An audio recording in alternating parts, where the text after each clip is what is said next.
Kansas City Royals against the Oakland A's.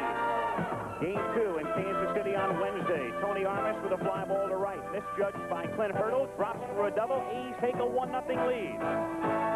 Royals tie it in the 5th, but then Armas' 4th hit of the game drives in the winning run in the 8th inning. A bullet through the legs of George Brett. Steve McCanny goes all the way. A's take a 2-0 lead in the series and wrap it up tonight in Game 3.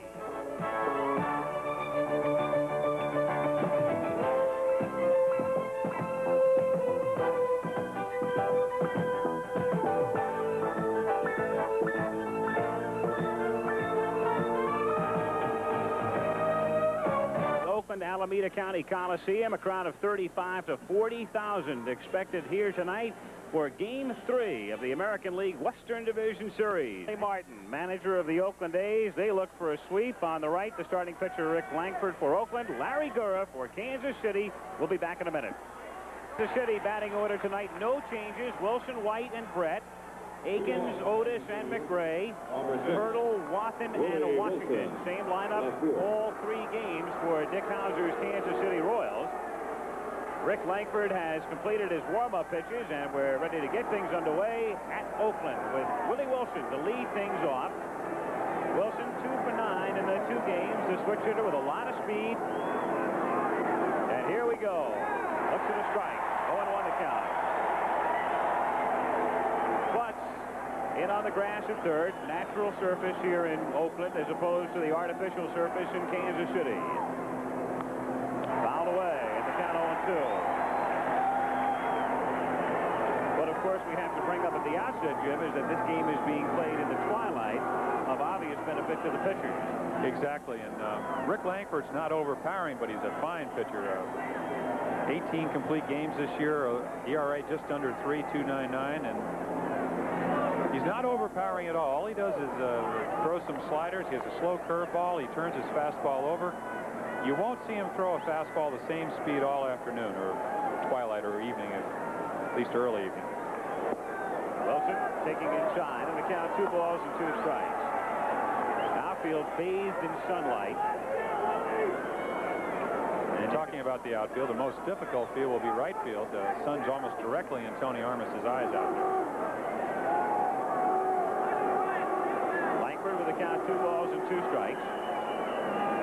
Crowd still coming in. It's rush hour, of course, here in the Bay Area. They expect 35 to 40,000 for Game 3. Wilson fouling it away, and the count remains 2 balls and 2 strikes. Here's a look, and you can see exactly where the shadows are. That strip of sunlight right now between home plate and the pitcher's mound, and the sun field, as Jim pointed out, right field. Manned tonight by Armas and Hurdle. Bouncing ball foul outside first, and the count holds to 2-2. And you're going to see Willie Wilson getting a fairly good pitch to hit here, because Rick Langford knows that if Kansas City's going to get back into this series, this is the guy that has to get on for him. And Mike Heath, who's catching for Oakland tonight, has an excellent arm. Langford has a tricky move to first base, not exceptional, but varies his time as far as getting rid of the ball. 2-2 pitch, hit right back to Langford for the out. That's the way things have been going for Kansas City. You could almost see the frustration written on the face of Willie Wilson.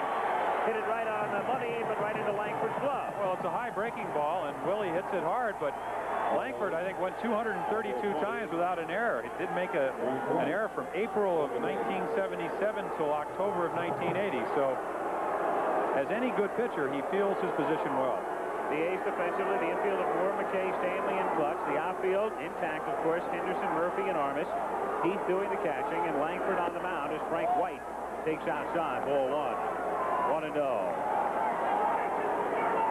An extra smattering of boos for White, of course, because of his remarks about Mike Norris the other day, contending that when Norris went all the way to beat Kansas City on Tuesday in Game 1, all he threw was slop. Well, I think when he was referring to slop, he was referring to a screwball, and that's Mike Norris's best pitch. Langford throws the ball hard, but and you see there's a little bit of that slop. But basically, Kansas City is a high fastball hitting ball club, and Oakland staff is very talented, but they're also very smart. They have a pitching coach, Art Fowler, who Clint Hurdle, who plays right field for Kansas City, said he's not going to let him throw pitches to our power. And Down goes White, chasing a breaking ball down and away. 2 down in the first inning. The resurgent A's, not only on the field but off the field. The team this season drew 1,000,003. And even with the strike figuring in and costing Oakland about a third of its home dates, that was a new Oakland all-time attendance record. George Brett, just 1 hit in 8 trips in this series, and as we detailed at the outset, all of the Royals' hits in the 2 games thus far have been singles. Swift foul, 0-1. If you're wondering if Kansas City is loose or tight or just what, put it this way. After they worked out here yesterday, the team got on the bus to go back to the hotel, which is not far. And Brett drove the bus back to the hotel. Well, he just wanted to do something right. He probably knew where the Edgewater Hyatt House was. No, they were fairly loose. And this is a club that has a lot of character. They've been in 5 out of 6 playoffs. Good change, and Brett way out in front. I would think, Jim, for a hitter, as you look at Dick Hauser, it's tougher to face somebody changing speeds in the twilight than an overpowering pitcher like Ryan. Well, exactly. The ball looks a lot grayer, and you can't pick up the spin. And also in this twilight, you have a sunny area between the hitter and the pitcher. Fastball away. 1 ball, 2 strikes to count. But George Brett knows Rick Langford, and he's not going up there looking for a fastball in the middle of the plate, because if Rick Langford throws that type of pitch, he's going to get hit hard. Brett hits it sharply on the ground, right to Moore, juggles, recovers, looks to Langford. 3 up and 3 down for Kansas City in the top of the inning after a half. It's the Royals nothing, and the A's coming up. At Oakland, no score going to the bottom of the first inning. Here's the A's lineup with Henderson leading off, Murphy hitting second, Cliff Johnson the DH, Armas 4 for 4 in game 2 and right. Mickey Klutz at third, the rookie Kelvin Moore at first, Mike Heath, who caught game 1, batting 7th, Dave McKay at second, and in the alternating situation with Rob Piccolo and Brett Stanley, who gets the start tonight at shortstop. The Royals infield, Akins, White, Washington, and Brett. The outfield of Wilson, Otis, and Hurdle, with Watson back of the plate. And on the mound, Larry Gura, a man with a lot of playoff experience and a man not likely to be... Larry Gura. I spoke with him yesterday at the workout. With the type of stuff you have, do you feel it's an advantage to work in the twilight? I think it is. Any pitcher likes to work in the twilight because it's hard for the hitter to see the ball, and plus mixing the pitches up and varying the speeds on them, hopefully keep them off guard. Larry Gura, his mark on the season. Gura had a sensational second half to the year. After the strike, his earned run average was 1.25. Pre-strike, 4.20.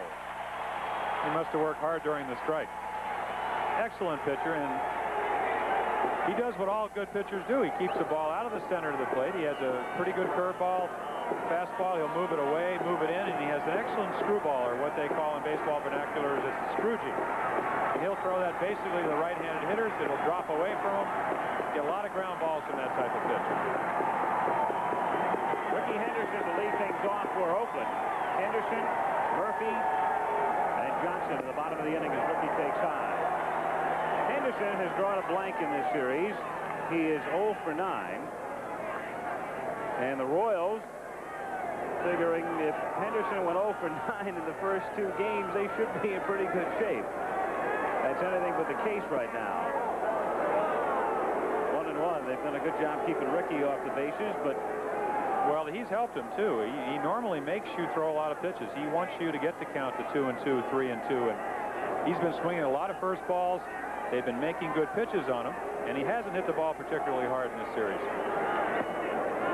2-1 the count. In fact, they were kidding with him that he's doing everything that he didn't do during the season. And when you hit 319 and you're up there and runs scored and base on balls, and you can steal a lot of bases, which he can, for him to help this club, he's got to get on base, and he's got to make the pitcher throw a lot of pitches.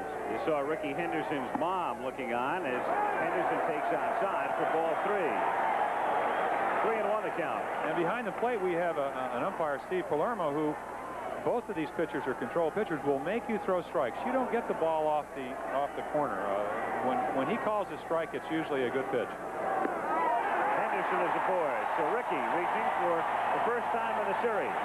And the man who led the American League in stolen bases with 56 this season. Aboard with nobody on, and Wayne Murphy, the batter. Murphy with 2 hits in each of the first 2 games. That's not Keith Drumright. That is Wayne Murphy standing in here, who hit .251 during the regular season with 15 home runs and 60 runs batted in. I doubt if we'll see Henderson running until at least they get 1 out. Otherwise, they take away the advantage of having the first baseman holding Henderson on.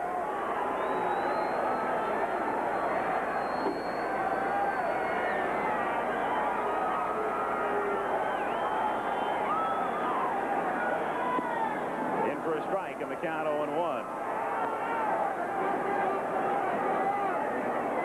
There are the figures on Wayne for all of 81. Only a .255 average, but keep in mind, 15 game-winning hits. And that was tops in the American League. Yes, he's tough against all kinds of pitchers and hangs in very well against left-handers.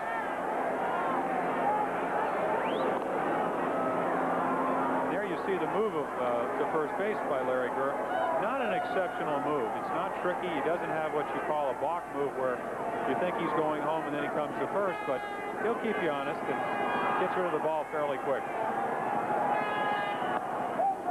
Leaves off it, and the pitch missing. Palermo, the plate umpire tonight, to set the others. Don Dinkinger is at first, Jim Evans at second, Jim McKean at third, George Maloney down the line in left, and Joe Brinkman working the line in right. No score. We're in the bottom of the first inning.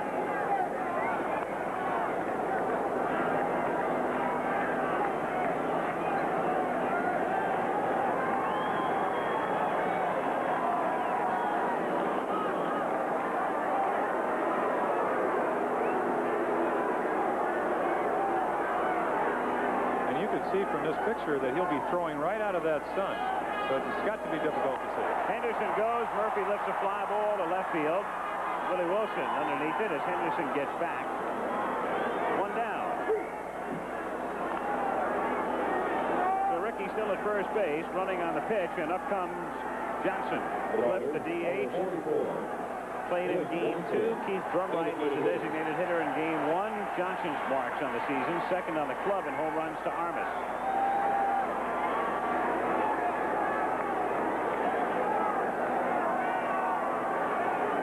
The Yankees meeting Milwaukee, and that game running simultaneous with this one at Yankee Stadium. Game 3 there. Yankees leading 2-0, and we'll keep you up to date on what's happening in New York.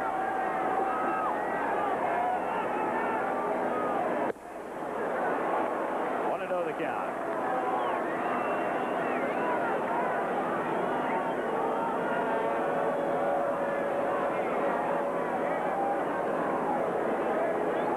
One out. Henderson at first base. By the way, today in the National League, if you did not hear, the Dodgers stay alive, beat Houston 6-1. Phillies stay alive, beat the Expos 6-2. 1-1 the count. Western Division Series, Houston leads 2-1. In the Eastern Division Series, the Expos lead 2-1. Yankees, Milwaukee tonight, Game 3. And here in Oakland, Game 3. And if a 4th and 5th game are necessary, they'd be played here tomorrow and Sunday.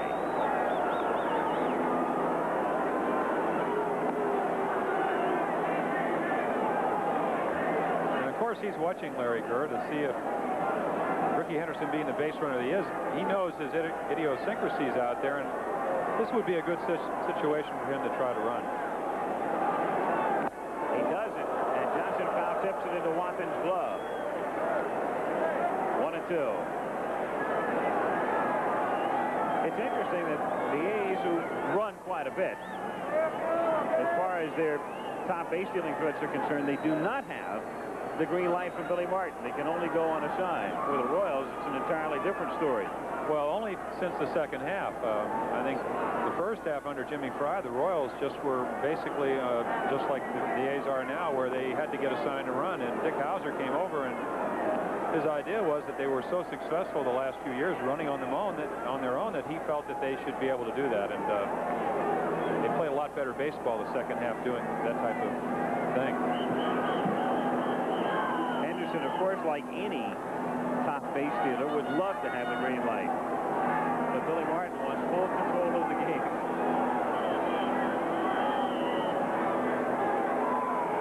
1-2 pitch is hit to deep left with foul. Foul by plenty and well back out of play.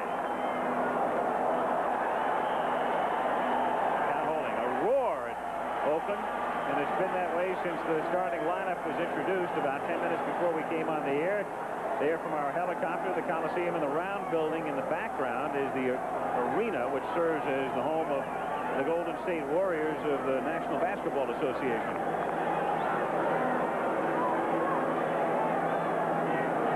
Royals nothing, A's nothing in the bottom of the first inning. Henderson at first base and 1 out, and Johnson backing away.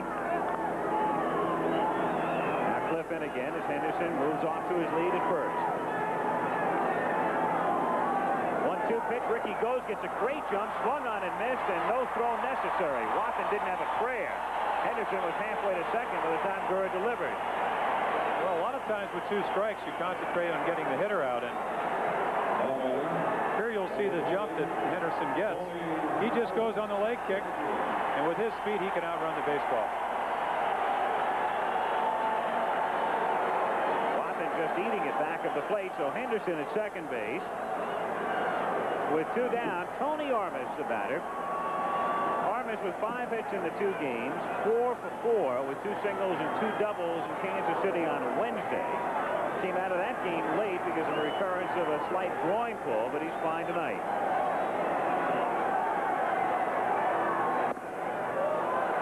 1-0.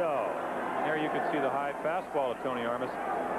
If you're going to have a scouting report on Tony Armas, he can hit the mistake breaking ball anywhere.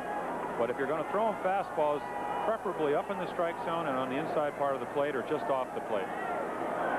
And that's what Larry Gurr does. He'll come inside with the fastball and then try to get you out away. Hit in the air and fouled round back at first. Aikens giving chase, but it lands on top of the dugout. As you can see, there is an enormous amount of foul territory here in Oakland. That ball is probably 15 rows back in Kansas City, and that helps the pitcher, of course. As we look around the park, the dimensions, it's 330 down the lines. Now it's 372 in the alleys and 397 the straightaway center. What they have done here is they have built a fence in front of where the fence normally would be. There are some extra seats in the outfield because the Oakland Raiders also play here. And it's in a semi-football configuration, preparatory for a Raiders game a week from Sunday, and consequently a new temporary fence had to be erected. So the distances from alley to alley are 3 feet shorter than they normally would be.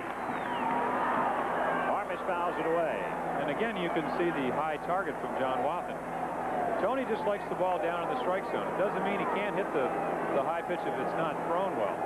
But this is a great park to pitch in, and you have all that foul territory, and with Oakland's speed in the outfield, they get to a lot of balls that normally would be in the seats in another ballpark. 1 ball, 2 strikes on Armas. Up and in. That pitch was closer than Tony might have you indicate at this point. Well, again, I think if Larry's going to get him out with a breaking ball, which is not a bad pitch, he wants to move him off the plate and make him aware of that fastball. You come inside it, sometimes make that ball away look a little bit farther.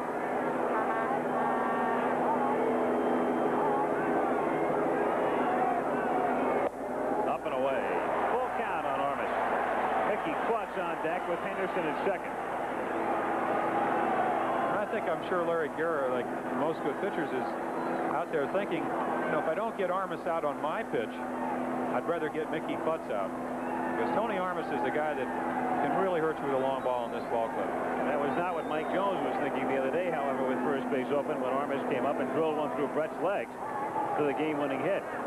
3-2 pitch, hit back through the middle, and White backhands, picks it up as Henderson comes home, and then his throw is offline.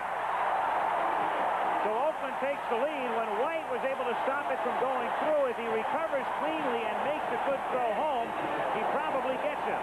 But his throw was towards first base, and the A's take the lead. Well, here you just see a curveball. It's hit up the middle. This is why White wins all those Gold Gloves, knocks it down. I mean, this is a difficult play. Has trouble. Ricky Henderson's going all the way. The throw is a little bit offline. I doubt if he would have had him anyway, but the play would have been close at the plate. But this is one thing, Al, that speed, I mean, you just can't defend speed. You try to do it, very difficult to defend. So Oakland on top 1-0, and Mickey Clutch is the batter. Clutch hitting it high in the air to left field. Wilson drifting back on it. And Willie puts it away to retire the side. But in the inning, the A's come up with a run, a hit, leave one, end of one, 1-0. Oakland will return to Oakland after this word from our local station. In Stadium this afternoon, Philadelphia winning at 6-2. The Expos committing 4 errors. Larry Christensen was the winner and Ray Burris the loser. So Montreal still on top in that series, 2-1, and the Dodgers stay alive at home, beating Houston 6-1. Bert Hooton beats Bob Knepper. Steve Garvey and Art Howe hit home runs, and the Expos lead that series 2-1. So as play began today, all the series 2-0. Both National League teams staying alive, and we'll find out about the Royals and the Brewers tonight. 1-0 Oakland, second inning. Willie Aikens the batter. Aikens, Otis, and McRae.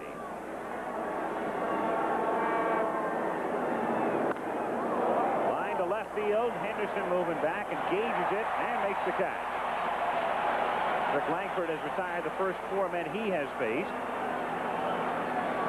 And Amos Otis coming up. Number 26, Amos Otis. Oakland, 27 over 500 in games, as you can see, in which they scored the first run. And in Game 1 in Kansas City, they took the lead in the 4th inning, never looked back. Game 2 took the lead in the 1st inning. Kansas City caught him in the 5th, but the A's won that one. And a run here tonight in the 1st. Otis 0 for 8 in the 2 games.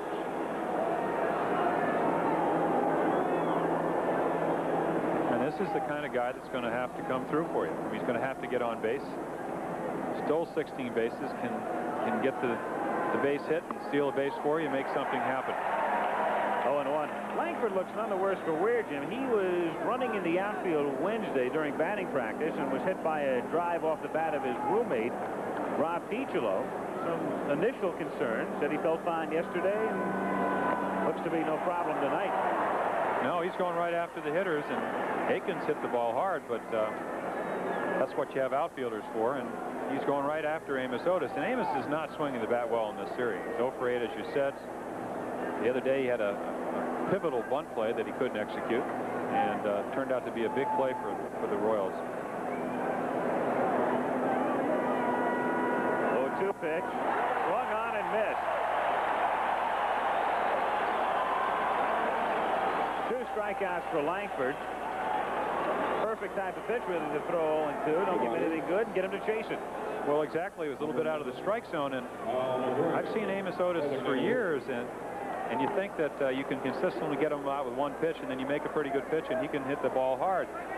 He just doesn't seem to me that he's seeing the ball very well, and when hitters go into slumps, that's what they'll say. I'm not seeing the ball well. I can't pick it up out of the pitcher's hands. You can see from that low home shot, get an idea of what it's like for the batter with the shadow problem at this hour. Off the leg of Langford, rolled down to Moore, but off the bag at first base, and McRae is on his way to second, and McKay has to eat it at the first baseline, so McRae pulls in at second, and they'll immediately rush out and check out Rick Langford. Trainer Joe Romo with Billy Martin in tow. Langford taking a shot off his ankle.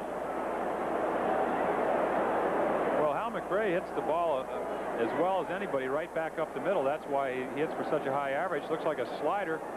You can't get to a ball that low and off your ankle. And this is probably one of the first breaks the Royals have had. And as it turns out, McRae has enough speed to get to second base. So an infield double for Hal McRae as Joe Romo, the Oakland trainer, freezing the area here. And this could be a key injury, mainly because it's the foot you push off with. Robert Hood. Robert Hood. Please report to security section 126. Take another look here from center field.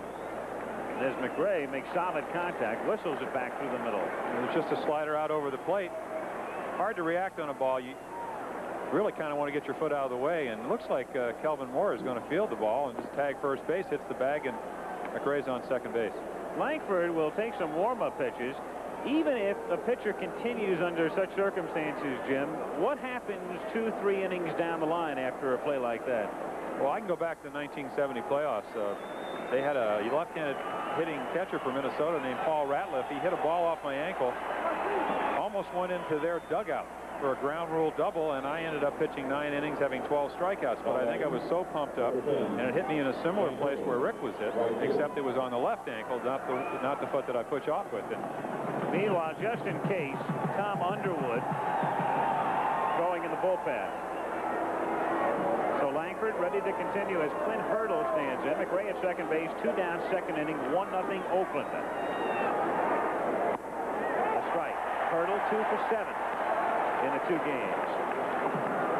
For what you were saying, anytime you get hit with a line drive, they put the ethyl chloride on it. You don't really feel it, but as the game progresses, it does get a little bit tighter.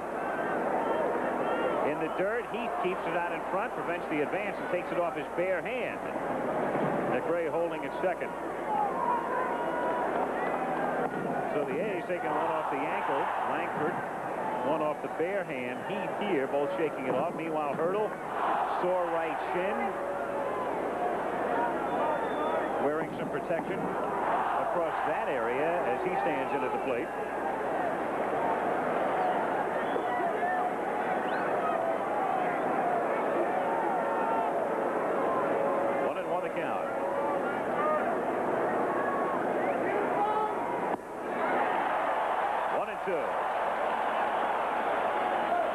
And that's a device worn by a lot of hitters that they'll take that low breaking ball that's low and inside, and they just try to pull it.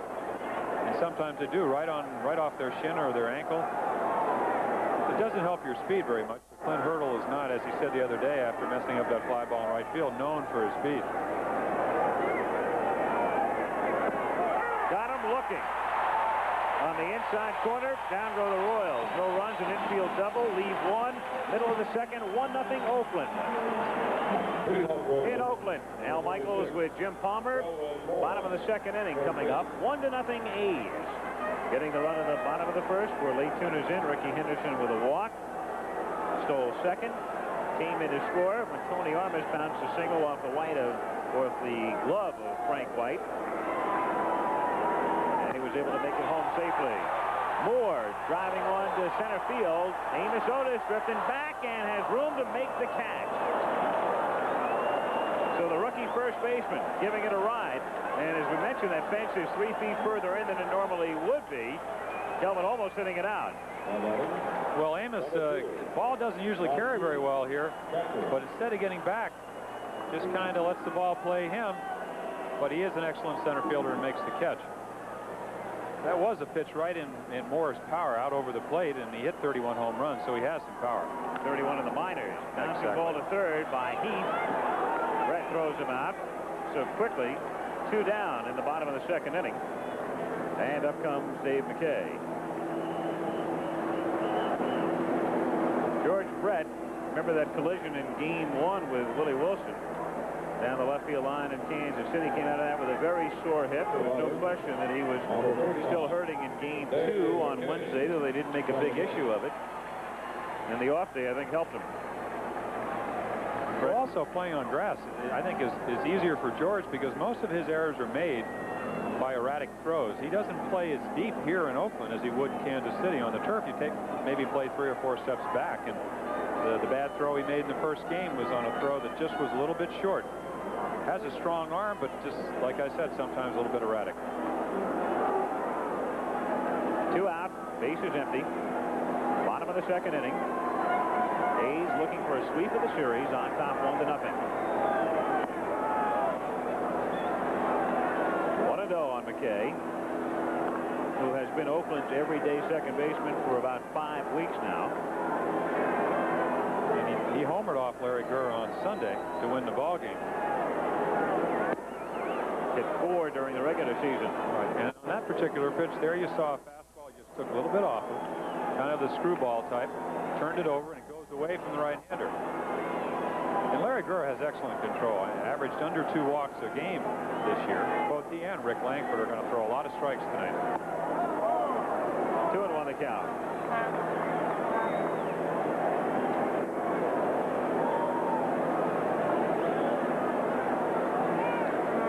Gurr appearing in a postseason game for the 9th time.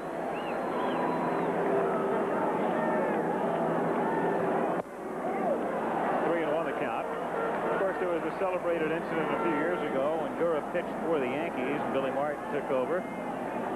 Billy losing faith in Gurr, according to Larry anyway. He was happy to get out of there. Well, he got traded in May, and I guess Billy had taken over the year before. He just didn't have a chance to pitch. You know, he's a fierce competitor, likes to be out on the mound, and obviously his feelings were hurt when he didn't have that opportunity. Dave McKay draws the walk, and so McKay goes to first with 2 down. And up comes Fred Stanley. Number 11, Fred Stanley. Fred Stanley 0 for 4 in Game 1. Rob Piccolo, the shortstop in Game 2. Throughout the season, Martin has played one man one day and the other man the next.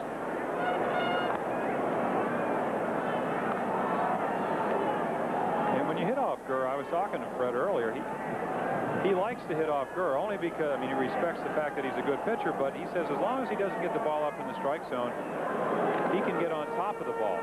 It's just the exceptionally hard throwing left-handers that he has a lot of trouble with. McKay this season, 4 steals, caught once.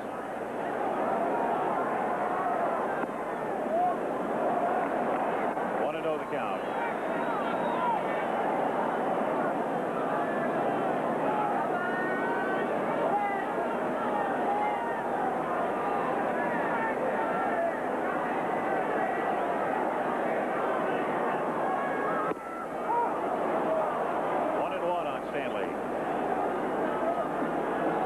Be an advantage if you could wear those white sleeves and throw your fastball right out of the white sleeves. I have size 14 shoes. Just have white shoes on your feet and a white sweatshirt.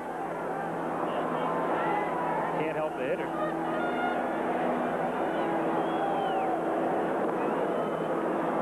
Again, you see the pickoff throw from Larry Gurr. Nothing fancy. He's just keeping McKay close. The thing you want to do over there is just not let him have a running lead.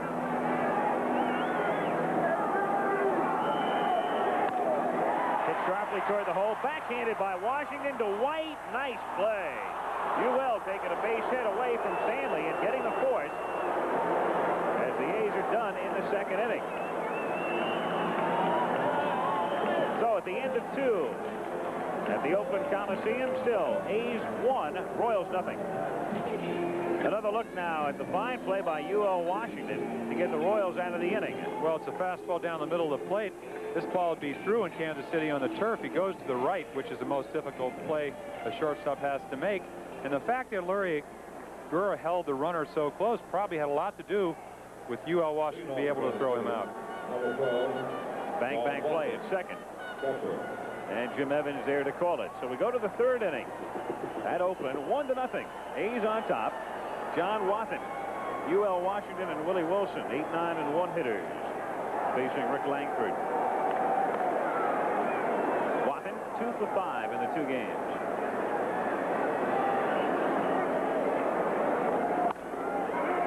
Langford takes it on a hop. One away.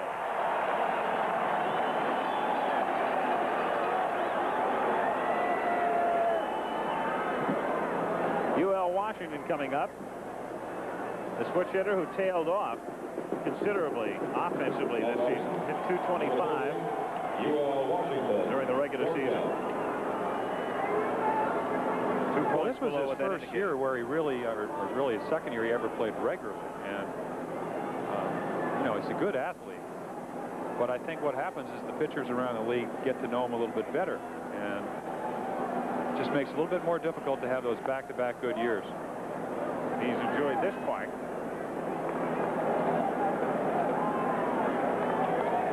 But he can do a lot of things for you. He has excellent speed. He can steal a base. Doesn't have much power, but hits the ball all over the ballpark. In for a strike. 1-1 the count. Washington 2 for 6 in the series. You know, we were talking why Kansas City's struggling so much offensively. From a pitcher's standpoint, the first batter of the inning is the most important. You get him out, you can load the bases up. You still have a situation where you can throw a double play ball and you're out of the inning. But when you get the first guy out, like I said, it makes the inning a lot better. And this is what Oakland's been able to do throughout this series. Kansas City very rarely ever gets their leadoff batter on the bases.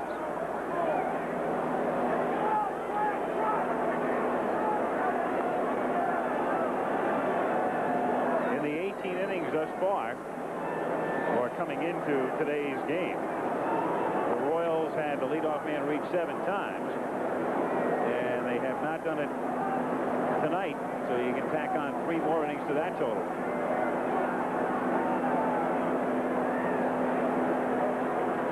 Washington chops down on it, hits it to short. Fred Stanley takes care of him, and there are 2 down. It'll bring up Willie Wilson. In the top of the 3rd inning at Yankee Stadium in New York, there's no score in the game between the Brewers and the Yankees. The Yankees taking 2 in Milwaukee and needing 1 to wrap it up.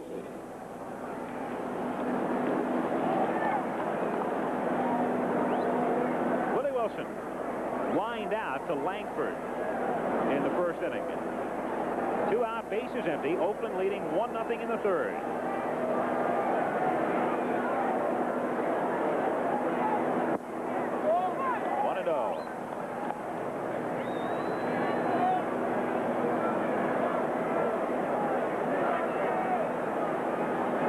Obviously hits Langford well. Been a tough night already for Mike Heath. He can afford to grin at least here. Well, he tried. And here's just a fastball he turns over, tails away, and he hits the top half of the ball right down on Mike Heath's foot. Again, like I said, that's why I never was a catcher. 1 off the hand, 1 off the foot already.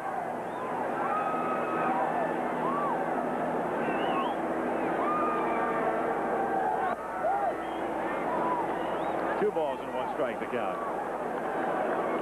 But that's why Mike Heath plays as hard as he does. I guess things like that don't seem to bother him.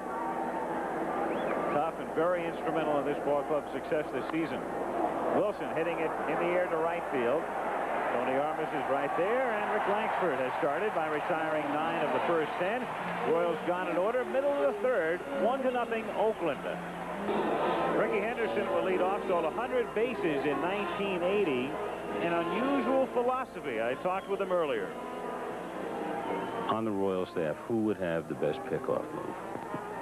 To tell you the truth, I don't really know a lot of pickoff moves. I try not to study them so well, so I couldn't really tell you who got the best pickoff move. Well, that's interesting. Most base stealers really make it a science to watch the pitcher, to learn their moves. Are you saying that it doesn't matter to you what sort of a move a man has? No, it doesn't. I try to just watch the man real close and, you know, pick up certain little things that I see that I can pick him to get a good jump off of. Huh. Not the way Brock and Wills used to do it. Well, he's still awfully young. Henderson looks at a strike. Just think how many bases he's going to steal when he learns how to do it. And when and if he gets the green light someday all the time. Well, he must have got the green light a few times last year to steal 100. I mean, 56 this year. Henderson drew a walk in the 1st inning. Base hit to left field. So Ricky, with his first hit in the Western Division Series, he stole 2nd in the 1st inning and then came in to score on the infield single. So his speed instrumental in the only scoring thus far tonight. And up comes Murphy. again, they have Henderson on, and a lot of things can happen. They have a lot of options now, and that's what you want as a manager. I'm sure Billy Martin realizes that now he can hit and run, he can bunt, he can use that right field hole for Murphy. Great opportunity to score. I know when your right-handed pitcher is out there, like myself, when Henderson gets on, he has a good chance of scoring. They pitch out, but Ricky's not moving.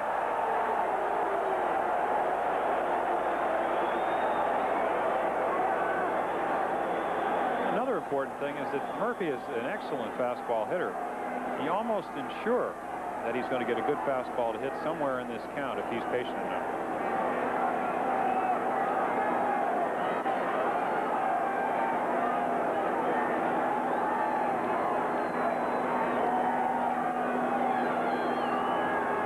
Pitch. Missing low. Ball 2.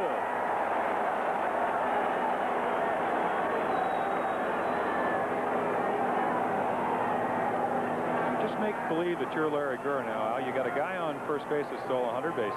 You got a guy at the plate that had 15 game-winning hits and 15 home runs and likes the fastball. You have an umpire that won't give you a pitch off the corner. You'd probably be a little worried, wouldn't you? Probably want to go back to the clubhouse.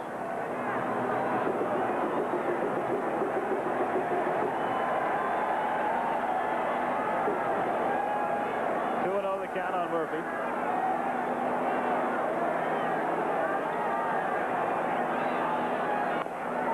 Shot foul outside first. 2-1.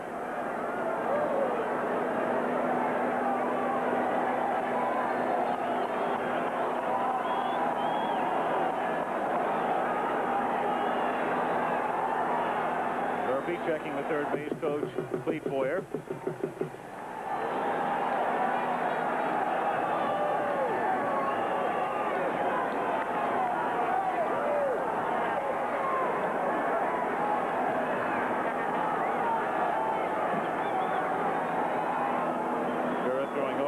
In stealing second in the first inning, got a great jump off Gurr. The placid one, Dick Hauser, still looking for his first victory in postseason competition. Last year, the Yankees going down in 3 straight to Kansas City when he was at the New York helm. Throw to first base, they have it picked off, and in a rundown is Washington. Throws to Akins, and behind him, backed up by Gurr, and then Washington touched that throw off. That was something that was happening to Henderson a lot in the first half of the season. He was getting picked off, and the Royals had him dead and couldn't execute. Well, he just goes on the move, and they try occasionally to outrun the throw to second, but Henderson realizes that he can't do that. It's just a bad throw from, I think, from UL Washington. There's the first move. Henderson's gone. Willie Akins makes a good throw. The throw coming back is low. Gets by him, and Kansas City's just not executing. You can't believe how many hours you work on rundowns in spring training. So Henderson at second base when they had him dead. Nobody out, and 2-1 the count on Murphy. And of course here, Dwayne would like to hit the ball to the right side and move Henderson along the third for Cliff Johnson. Would have him on third base with only 1 out. Murphy bunting. White shoveling and throwing it by Akins as Henderson rounds third and comes in to score, and it's 2-0 Oakland. Not the most artistic drag bunt you'll ever see, but it gets the job done.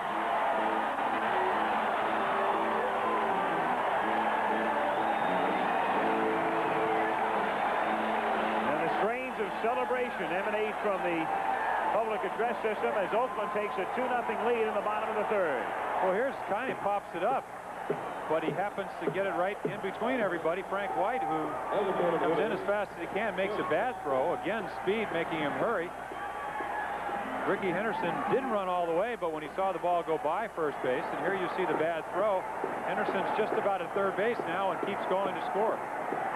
On the pickoff play, UL Washington gets an error. On that last play, Murphy gets a bunt single, and then White gets the error to allow Henderson to score from third.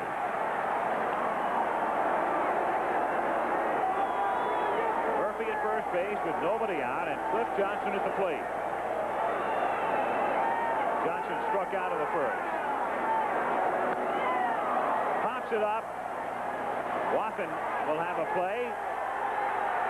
And drops the ball on a sky-high pop. So the roof is caving in the third inning for Kansas City.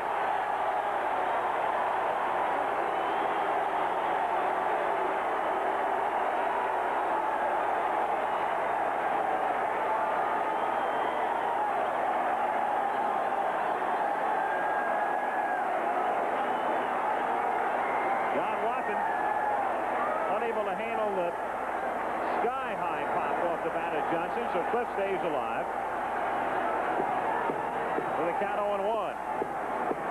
And they have given Wathan an error. So there are 3 errors in the inning already for the Royals. The A's have a run in, lead 2-0. Nobody out. The crowd alive. And the count 0-1 on Johnson.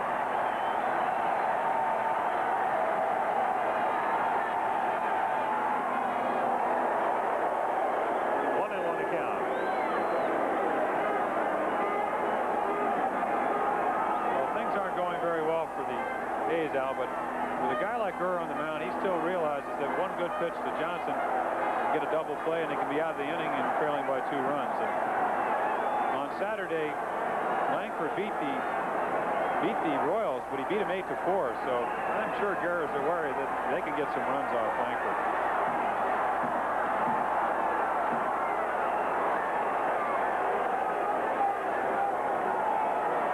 Murphy at first base.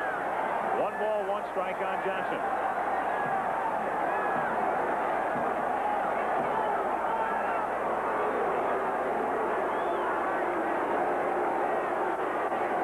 Murphy, good speed, second on the club in stolen bases during the regular season. To Henderson, Wayne had 10.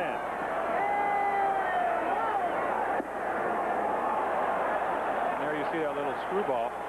Excellent pitch if you get it down and away, and Cliff tries to pull it. Interesting thing about Kansas City is that during the season they only threw out 29% of the runners that try to steal. So if you're going to run, you'd want to run on a guy like John Wathan. Doesn't throw as well as Mike Heath, who threw about, well, the Oakland catchers, they threw out 45% of the runners that try to steal. A little bit above the average of 38%.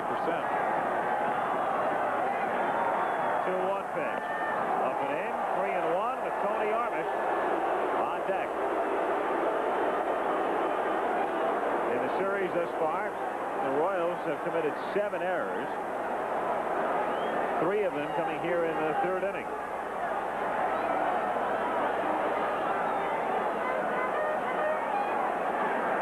I think the important thing for Larry Gurr to realize is that he can't do it by himself. He only strikes out about 3 guys a game. He has to use his infielders, and this is what he's going to have to do to win.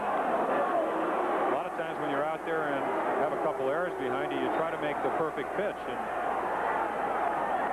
instead of maybe letting him hit the ball, try to go for the strikeouts, and you end up walking a couple of guys maybe more than you normally would and get into the big inning, and they can't afford that right now. Johnson trying to make it 4-0 in a hurry, and the count is full. Well, Cliff said he liked hitting off Larry Gurr. He didn't get as many hits as he would like, but when you talk about a Gurr, you're talking about a comfortable pitcher. He makes you hit the ball, doesn't strike out too many guys, doesn't walk too many guys, but when the game ends, you're usually 0 for 4. And you're shaking your head. Exactly. See if Murphy goes here. Gurr trying to get him to lean the other way, so he gets back.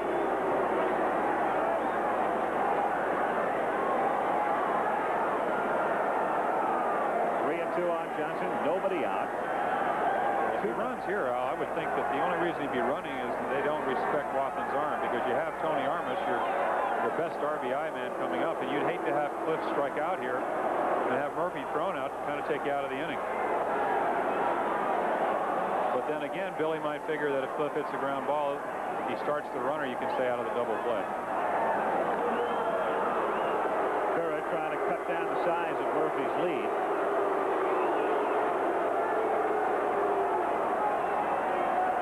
There's no doubt that the A's fans are in the game. obvious that the Kansas City fans just were kind of waiting and seeing what was going to happen. Not a whole lot to cheer about back there. 3-2 pitch. They send him, and it's lined in the left center field for a base hit. Murphy on his way to third as Wilson's throw comes into second, and Murphy is held up by Boyer, and it's a scramble back to the bag.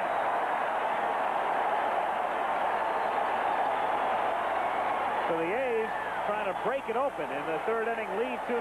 First and third, nobody out.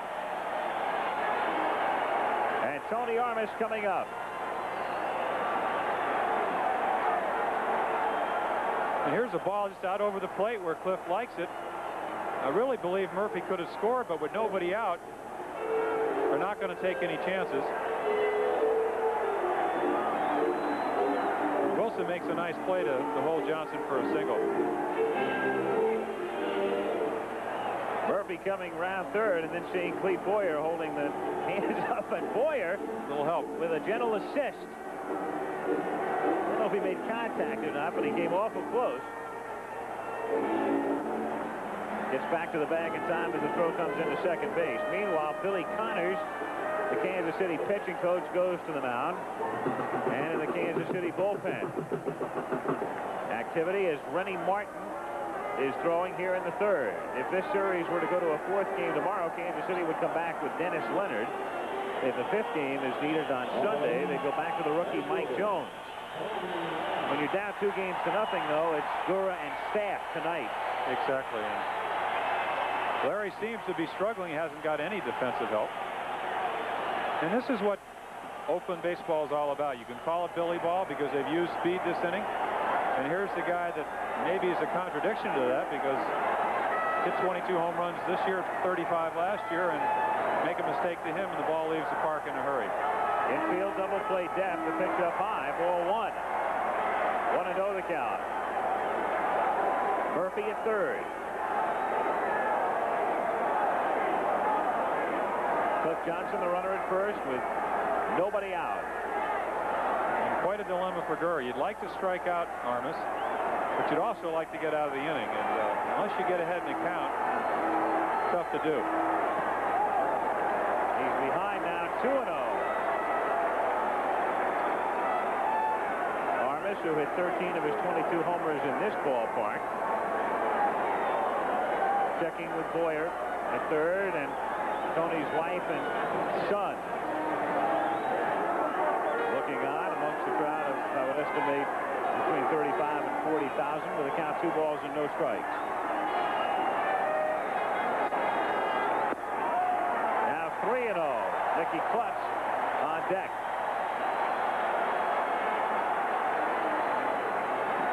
Well, this is not Larry Gurr at his best. He cannot pitch 3-0, 3-1, 3-2 like he's been doing. And, again, in defense of him, they just haven't helped him with the gloves, but he's going to get a lot of trouble when he runs the count to 3-0 and 3-1 against guys like Tony Armas and Cliff Johnson.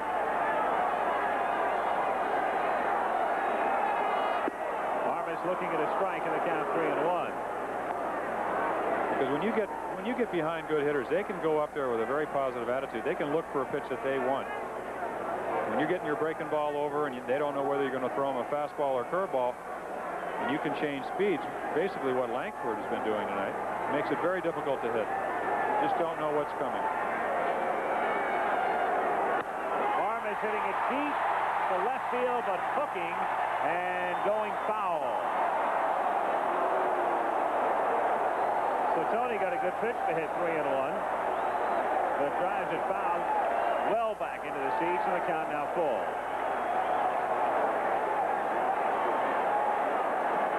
Well, he very much wanted to play today. I asked him how his groin pull was, and it's on the left side, which shouldn't bother him hitting that much, but he said, you know, this is too important of a game for me to miss, and I'm just going to try it. 3-2 the count.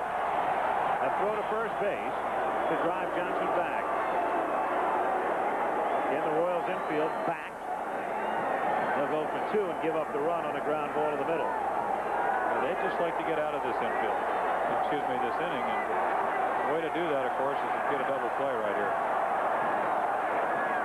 Inside, the bases are loaded.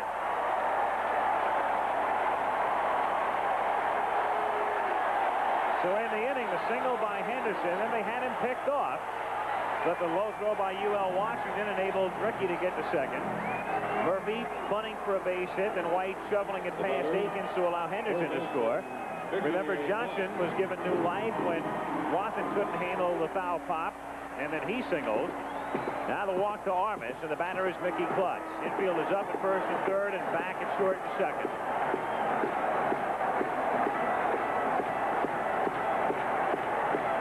A's 2, Royals nothing. Bottom of the third.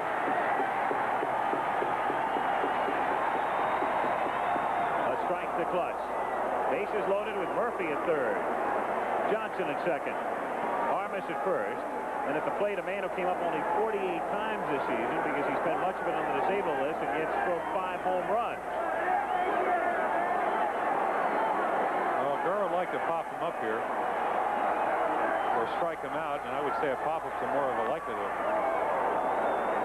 0-2 the count.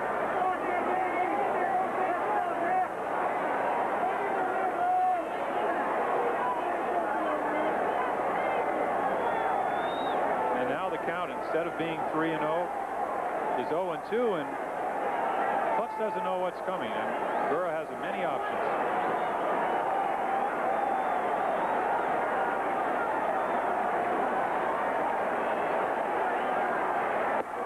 That's one option.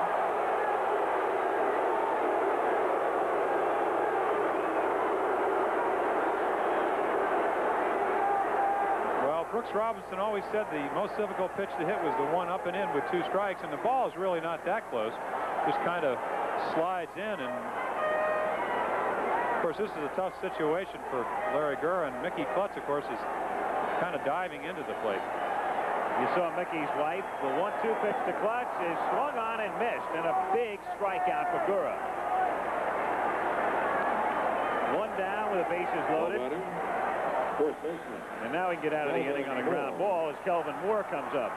If they catch it. Yeah, that's the key point. That's the key to that. But, you know, the pitch that almost hit Klutz, or the ball that was up and in, they call that a purpose pitch. And Larry came back with a screwball, and maybe it did affect the way that Mickey Klutz perceived the ball, because he swung right through it. The rookie Kelvin Moore came up in late August. 0-1 the count. Murphy at third. As we set the runners, Johnson at second, and around at first, Armas. And if you do come up in a bases loaded situation, you want a guy that you can strike out. And Kelvin Morris is a strikeout type of hitter. He looks like he either goes for the home run or he strikes out. Has excellent speed, but earlier in the game, with nobody on, Gurr just threw him a fastball out over the plate. He hit it deep to center field, but here he's in a situation where he can strike him out. He's a perfect man for this situation. Missing high, same pattern as with Klutz. Got ahead 0-2, wasted one. 1-2 with Moore now with Heath on deck. And you'll probably see him come back with a breaking ball, because he's not as good a hitter hitting the breaking ball as he is the fastball. Comes back with a fastball here, missing away.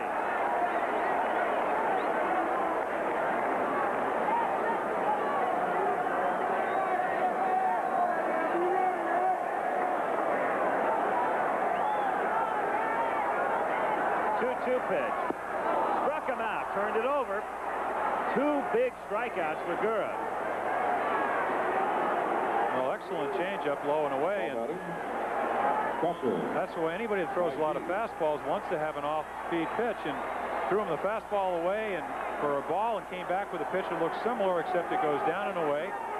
Kelvin Moore again swung right through the pitch. Mike Heath, the batter. Heath grounded out in the second inning.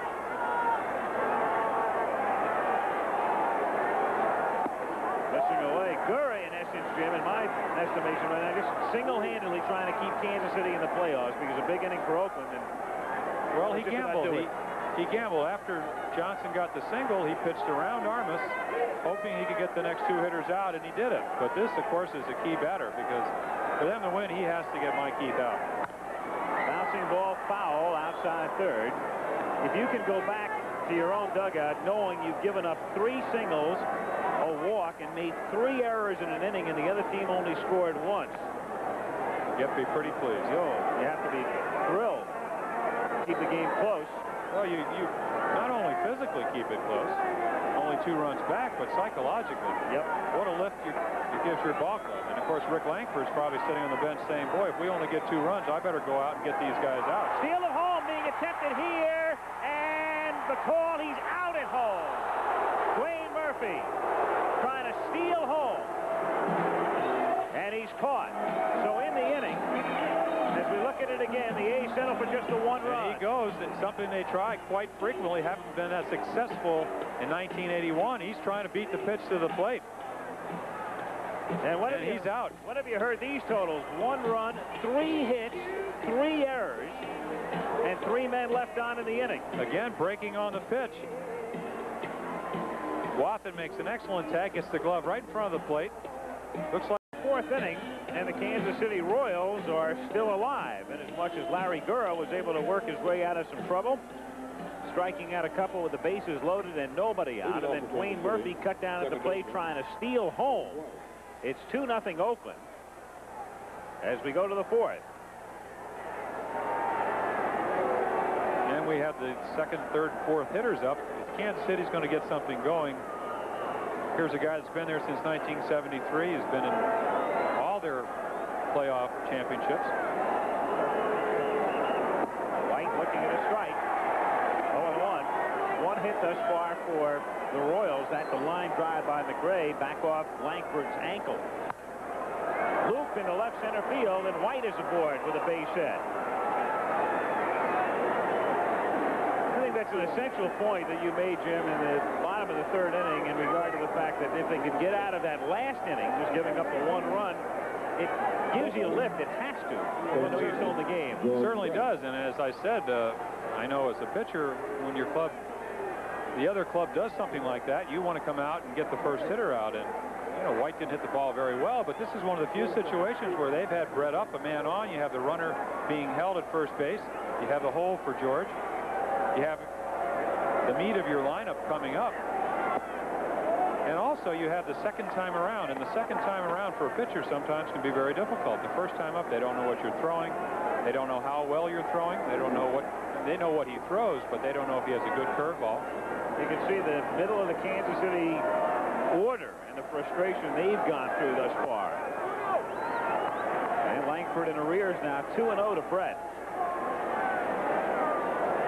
And this is not a very good idea either, because George likes to hit behind in the count. When he's hitting well, he's patient. He's going to get a pitch that he can handle. Pops it up, back of 3rd, and Mickey Clutch is there. Now Stanley comes over, and it's Stanley making the catch.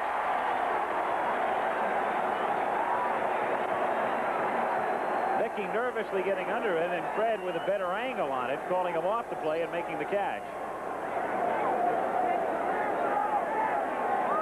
Well, again, the shortstop has the best angle, and he's over there just in case. And Fred Stanley, of course, being a veteran player, was there to make the play.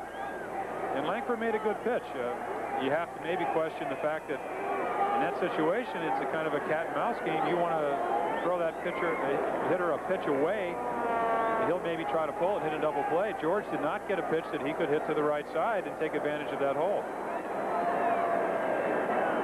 Langford taking care of Brett, who is now 1 for 10 in the series. Willie Aikens, the batter, fly to left in the 2nd inning.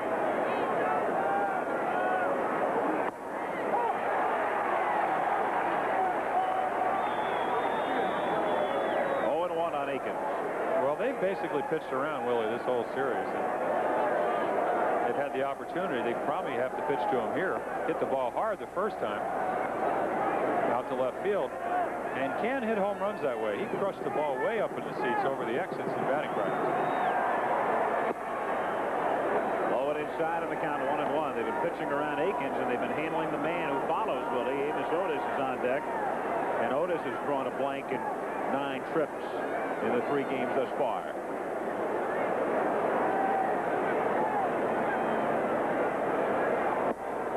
Two and 1 the count. Amos Otis waiting next. Again, the frustration in the middle of that order. Brett not having a good series. They've been pitching around Akins. Otis not having a good series. And McRae with just one hit in the 3 games. 3-1 now. White at first base, held on by Kelvin Moore with 1 down in the 4th inning. Light starting to take effect now. No more shadow problem. Considerably easier for the hitters. Full count.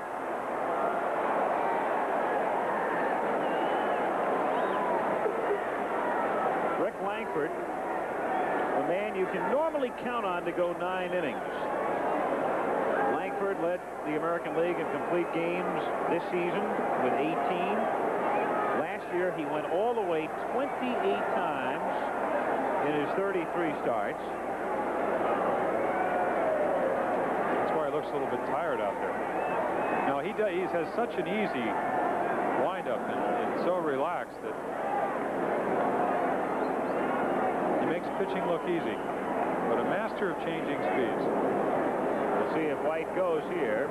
He does not, and Akins fouls it away. Remains full. In complete games, you can see McCanny, who pitched brilliantly on Wednesday in Kansas City, the leader. Gura, Langford, and your teammate Denny Martinez each with 7. Pretty fine pitchers right there. 3-2 pitch. Akins fouling it away again.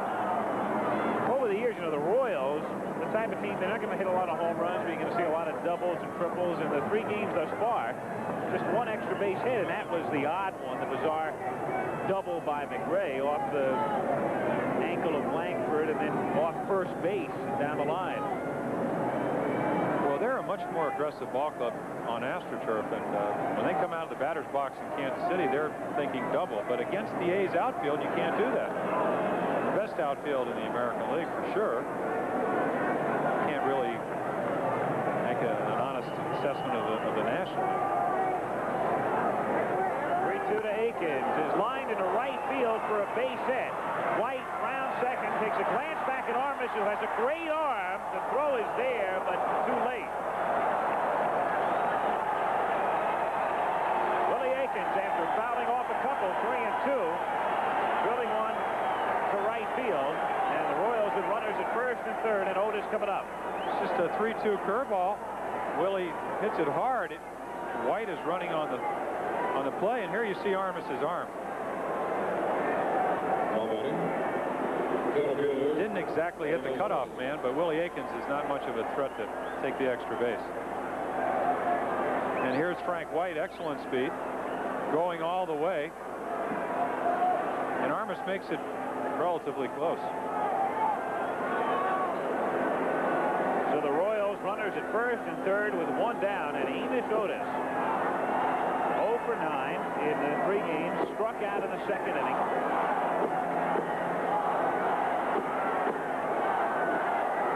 Runners, White at third and Akins at first. Klutz is at the edge of the grass at third, but Stanley and McKay are at double play depth, with Moore holding Akins aboard at first. Ball 1, 1-0. Oakland with a run in the third, in the first, and 1 more in the third. On top, 2-0.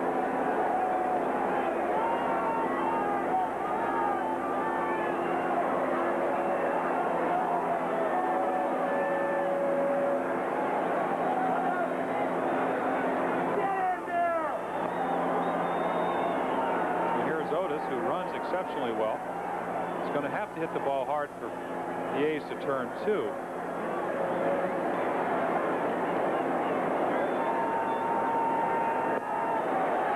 1-1 the count.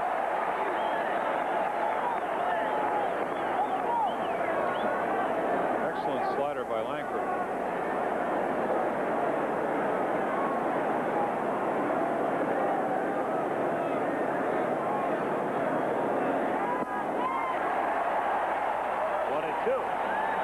There you see a sinker away. It just seems that Amos Otis is pulling off the ball. In other words, his left shoulder is flying, and when Amos is hitting well, he hits the ball to right field as well as he does to left. And he He's obviously slumping for being 0 for 9, but can't be seeing the ball very well. 1-2 pitch coming up to Otis. Just got a piece of it. Heath can't hang on, so Otis is still alive. 1-2. Amos in a slump in this series, but in the 3 games in Kansas City against Oakland over the weekend, last weekend, that ended the regular season, Otis was 7 for 13.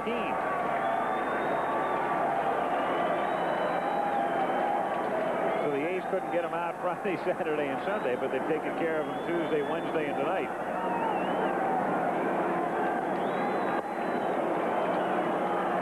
2-2. White at third. And around at first, Akins with 1 away in the 4th inning. Royals with 3 hits off Langford. Rick hasn't walked anybody. He has struck out 3.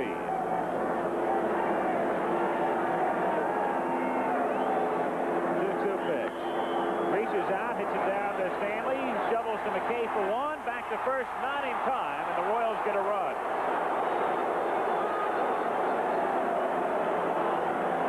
So Amos Otis 0 for 10, but gets credit for a run batted in as the Royals get on the board here in the 4th inning. Just a low slider. Amos doesn't have much of a swing, but it's a high chopper, and with his speed, there's no way you're going to double him up.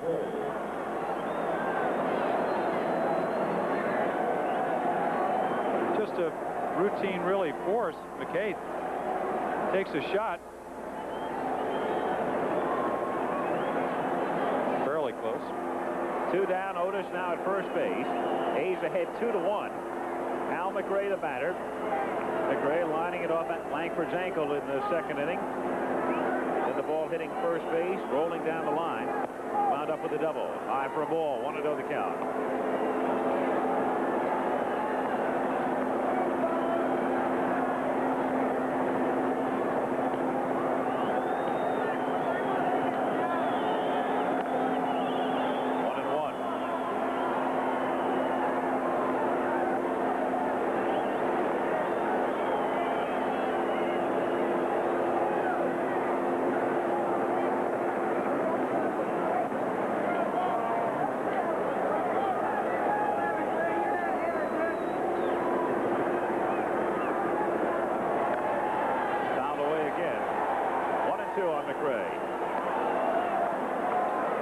On Hal McRae, of course, is he likes the ball out over the plate. The ball that he hit back off Langford's ankle is out over the plate. You want to run the fastball in on him and throw him breaking balls low and away, which will usually get just about any hitter out. But I'm surprised we haven't seen Otis stealing here, mainly because take a chance, get him down to second base, and then if he happens to get there, you have McRae with a chance to drive in the tying run. Otherwise, McRae is not a bad guy to have starting off the 5th inning.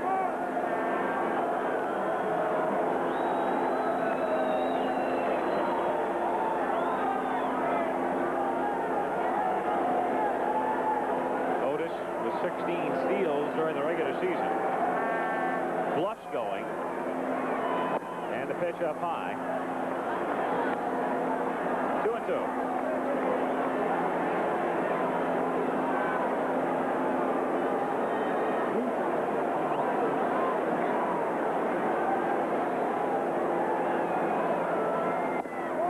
High again for ball 3. So a full count. And Amos will be taking off with this pitch. Full count, 2 down. Royals with a run over in the inning. Oakland trying to wrap up the series in 3. Leading 2-1. 3-2 pitch is grounded down to short. Stanley over to Moore. And that's that for KC. A run, 2 hits. Leave a man after 3.5. Oakland 2, Kansas City 1. And here in Oakland, the Oakland A's lead the Kansas City Royals 2-1 as Oakland tries to make it a clean sweep. Royals very fortunate to yield only the 1 Oakland run in the 3rd inning, committing 3 errors in the inning. The A's had 3 hits and a walk. But Larry Gurrow was able to work out of it. by striking out a couple, and then they nailed Dwayne Murphy at the plate on an attempted steal of home to keep Kansas City in the game. The Royals getting a run at the top of the fourth inning. We go down to the bottom of the fourth inning. Heath, McKay, and Stanley facing Gura. Bottom three of the order. Heath grounded out in the second inning. 0 for 1. It's a high drive to deep left center field. Otis is going back and reaches up to make the play. So Otis twice now has been driven to the barrier in left center. Very difficult to hit a home run here at night. The ball just kind of getting in the middle of the warning track. And Heath hit it very well. When you hit it out to the power alleys in this ballpark, the ball does not carry. It's maybe a little bit better in the daytime. But to really hit a lot of home runs, you have to hit the ball down the line here.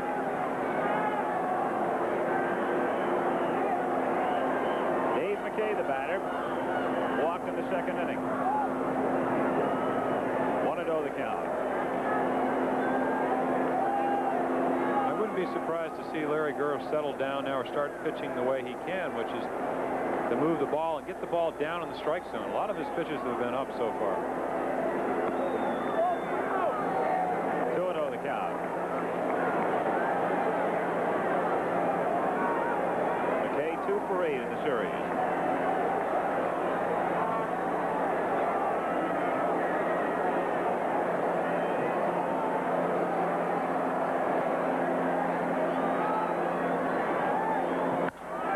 To deep left field and down the line, and that one is gone.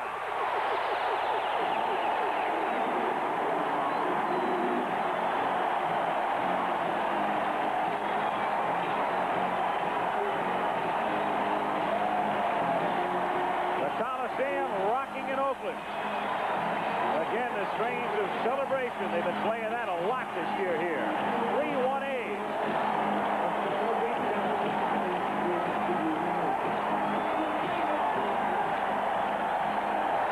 The other day, McKay with 4 homers during the regular season, all of them no-doubters, and this along those same lines. Well, here's the 2-0 fastball.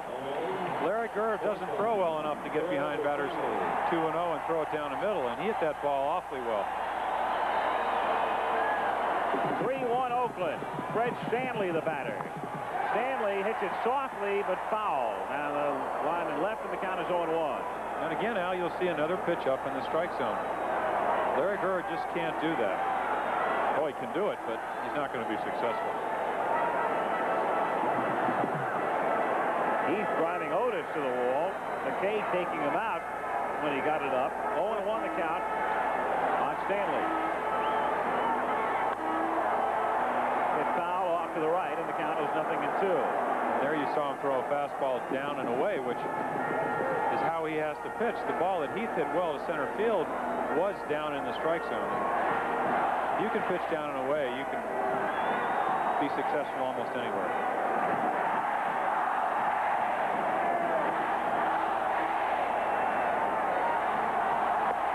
Stanley checking in time. Delapio won't get the call.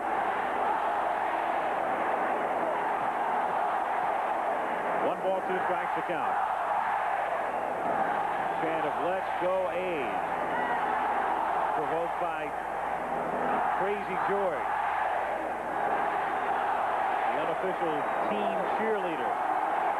2-2 the count. There he is. You've seen him before. He's been the unofficial cheerleader, I guess, for any number of teams in any number of sports. Began his career, so to speak, in soccer with the San Jose Earthquakes. Stanley hits it high in the air to deep left center field. Willie Wilson goes back and makes the catch. We've had about 750 feet worth of outs, and then the booming home run by McKay. And Wilson, I think, was hit by something that was probably thrown out of the stands with that chain link fence.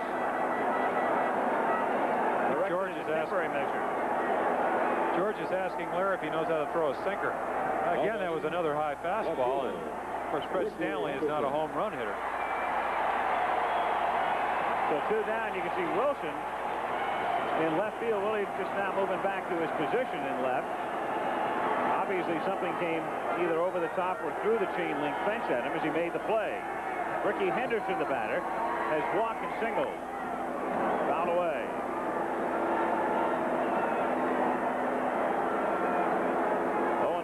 Wilson. Wilson, you can see the dampness on the back of his uniform. Somebody probably threw a drink at him.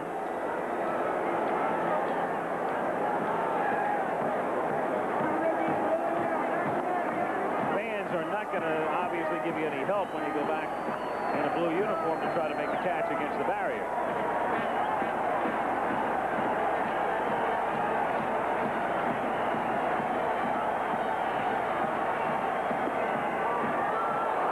On Henderson.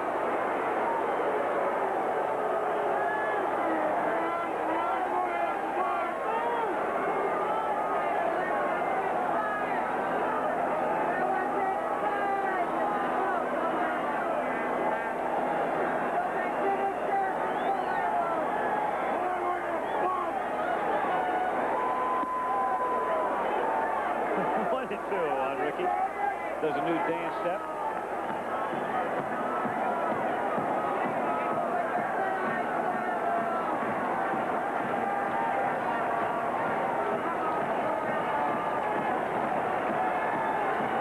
Base is empty. A's leading 3-1. Bottom of the fourth inning.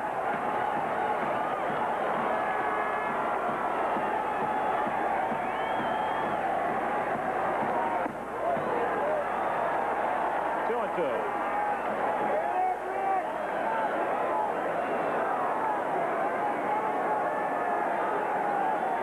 Cliff Johnson was talking to Ricky Henderson, and as we said earlier, he was 0 for 9. Cliff was telling him when he's down on this crouch and he stays there, that's when he hits best. And he's kind of been coming up with a pitch, and Cliff felt that that was the reason he has not been hitting the ball as well as he can. But if you're a pitcher pitching against Ricky Henderson, you want him coming up with 2 outs. So even if he does get on, all you need to do is get the next batter out and you're out of the inning. Count remains full on Henderson.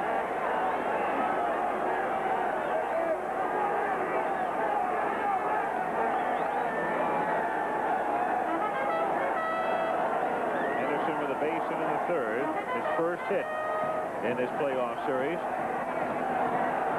Ricky 1 for 10 in the 3 games. And he should get a fairly good pitch to hit here because I'm sure Larry Gurr wants him to hit the ball. To center field. Otis charging in, but has to play it on a hop. So Henderson, who had drawn a blank in games 1 and 2, has walked tonight and singled twice. And that's the 6th hit off Larry Gurr. That will get some action down in the Kansas City bullpen. It looks like Rennie Martin. Again, Wayne Murphy will be the batter. Gurr has not been a mystery in this inning. He's driving Otis to the fence. The homer by McKay. The drive by Stanley as you look at Martin in the bullpen. Henderson with a base hit. And Wayne Murphy, 1 for 2. Coming up. Waffen perhaps buying some time out at the mound, and the plate umpire Steve Palermo with a new ball for Gurr. Larry working very deliberately. And that's a sign of a poised veteran pitcher. You have a tendency when you're rattled to work as fast as you really can, and a lot of times that's why a catcher will come out to kind of slow you down, so maybe you'll take your time and get some rhythm back and think about what you're doing. Token throw to first base. Henderson stole second in the first inning. Then in the third, they had him picked off, but the Royals couldn't execute. And on a throw from UL Washington to Willie Aiken, Ricky was able to make it into second. Foul back by Murphy, and the count is 0-1.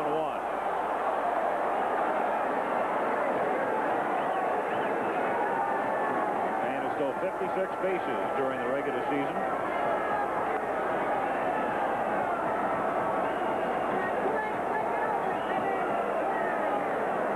The other day that He was caught 22 times. A lot of those were on plays similar to what happened in the third inning, and they were able to throw him out, trapping him between first and second and executing. I think the pitchers in the American League were much more aware of him as a base runner this year than they were last year. Of course, last year kind of being a rookie year for him, where he played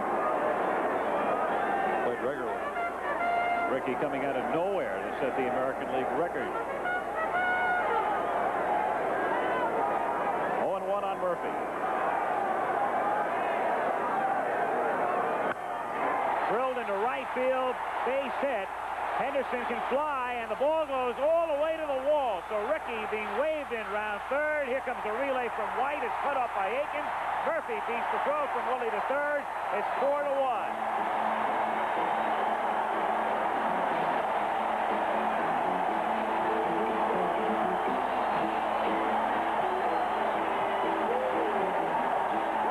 Hitting it sharply to right field. Hurdle was over toward right center. Still should have been able to cut the ball off. Well, they were kind of around. Murphy can pull the ball, but basically they play him out in right center. I know Amos Otis was shading him to left center. Again, Hurdle, not known for his speed, gets to the ball, but if he cuts it off, they have a chance to maybe hold Henderson at third, but he's not able to do that. For Murphy, and Oakland on top 4-1, and that's going to do it for Gura. Hauser making the switch. We'll see Rennie Martin. We're in the bottom of the fourth. It's 4-1 A's. We'll be right back. Rennie Martin comes in to pitch for Kansas City. Larry Gura, who pitched so masterfully in the third inning to keep Kansas City in the game, comes unglued here in the fourth. The 2 outs in the inning on drives to the barrier in left center field. The A's have scored twice in the inning, lead 4-1. They have yielded a double for Dwayne Murphy in third on the throw. He is at third with 2 down, and Cliff Johnson, the batter, has struck out and singled.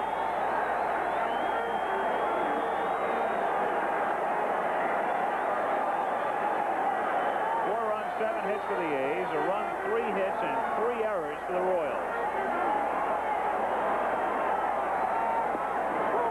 Strike to Johnson, 0-1. There you see Rennie Martin's excellent curveball. Of course, Cliff Johnson's not a piece of cake for right-handed pitchers. I know he played against myself many times. You know, a lot of the other right-handers on our ball club. Probably why he hit 17 home runs, had the opportunity to play against pitchers from both sides. Johnson laying off, and the count is even. 1-1. There's Gura on the Kansas City bench.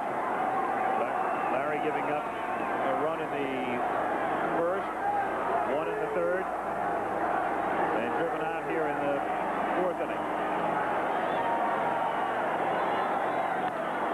Grounded to the left side, UL Washington throws him out, and the inning is over. But the A's come up with a couple of runs. 3 hits. Leave 1. Go to the 5th inning at Oakland. 4-1 A's. Back in Oakland for the American League Western Division Series. Game 3. The A's on top 4-1 as they try to sweep it at New York. The Yankees are leading Milwaukee 1-0 in the bottom of the 6th inning. The Yankees trying to sweep that series. Earlier today, the Dodgers stayed alive as they defeated the Houston Astros 6-1. Houston now leading in that series 2-1. Philadelphia stays alive as they beat Montreal 6-2 at Veterans Stadium, with Montreal leading in that series 2-1. Clint Hurdle will lead things off for Kansas City as we go to the 5th inning. It'll be Hurdle, Wathan, and Washington. 7, 8, and 9 hitters against Rick Langford, who survived a shot off his ankle in the 2nd inning, has yielded a run, 3 hits through 4, hasn't walked a man, and struck out 3.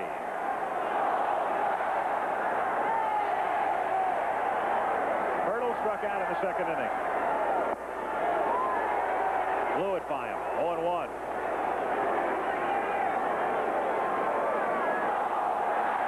It doesn't seem that line drive off his ankle seems to bother him at all. Not at all. 1-1. Is that something, though, that occasionally does stiffen up on you as the innings go on? Yes, but normally that either hurts so much you can't pitch or you're able to get through the ball game. Line to right field for a base hit as Armas gets it back in. Clint Hurdle delivers his 3rd hit in this series. The Royals are the leadoff man on for the 2nd inning in a row, and up comes John Wathan.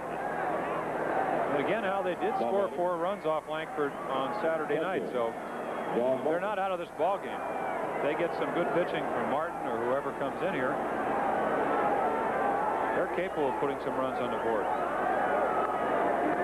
They're the kind of club that's going to run when they're behind. Maybe not with Clint Hurdle, but they will hit and run.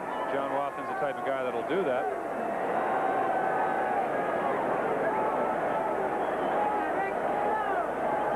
Wathan standing in as Hurdle takes his lead at first base. Kelvin Moore is playing back of him. Pitch outside, ball 1. As you said earlier, Mr. Langford usually finishes what he starts. Doesn't always win those games. I think last year of the 28 complete games, his record was like 17 and 11. Softly hit into right field. That drops in for a base hit. Hurdle stopping at second. So the Royals trying to bounce back. Have runners at first and second with nobody out in the 5th inning. And that'll bring up Washington. The bottom of the order has been relatively productive for Kansas City in this series. Hurdle has 3 hits. Wathan has 3 hits. And UL Washington has a couple. They've had very little problems down low. The problems have come in spots 3 through 6 in particular, with Brett, not necessarily Akins in the sense they've been pitching around him a lot, but Brett, Otis, and McRae, your 3, 5, and 6 hitters. I wouldn't be surprised if they bunt here. You sacrifice them to 2nd and 3rd, and you get a base hit, you're right back in the ball game. And Washington only a .227 hitter on the year. They're aligned for the bunt. Heath fielding, but foul ball. It's a foul ball. So the runners will go back as Heath argues the call with Steve Palermo, the plate umpire.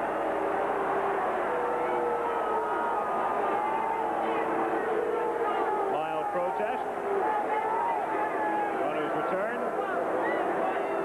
And the count is 0-1. Hurdle is at second. Wathan at first.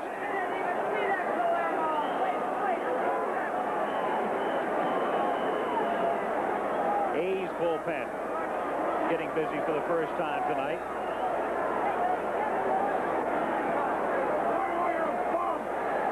Dave Beard, Tom Underwood throwing back of Rick Langford.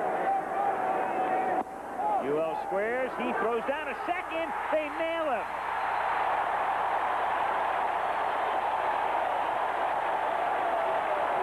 That is the last thing in the world the Royals needed at this point.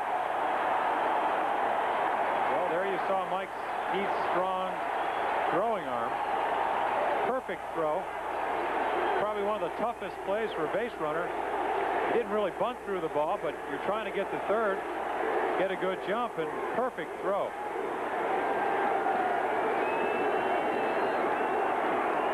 Trying to get back again, as we said, Clint Hurdle doesn't have that great of speed. I think he wishes he was a little bit faster right here. Perfect throw, nice tag. Take you right out of an inning. 1-1 pitch is up and in. 2-1 the count.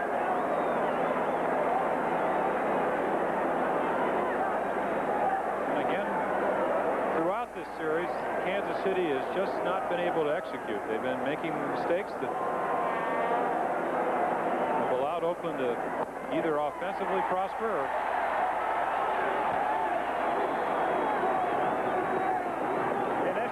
sleepwalking their way through the series. 2-2 the count. Well, I'm sure if you go back and look at Larry Gurr, he goes out there with a good positive attitude and gives up a run in the 1st inning, and then in the 3rd inning everything goes wrong. I'm sure it had to hurt his concentration a little bit, and then he starts making bad pitches, and you don't get Oakland out by making bad pitches. 2-2 pitch coming up is inside for ball 3. So the count is full. 3-2 on UL Washington. 1 out, 5th inning. A's leading 4-1.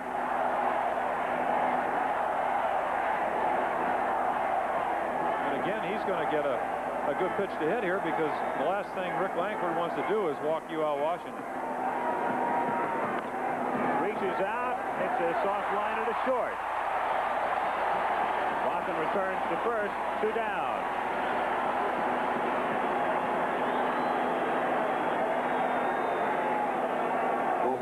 Just a fastball that runs away, not too good a swing.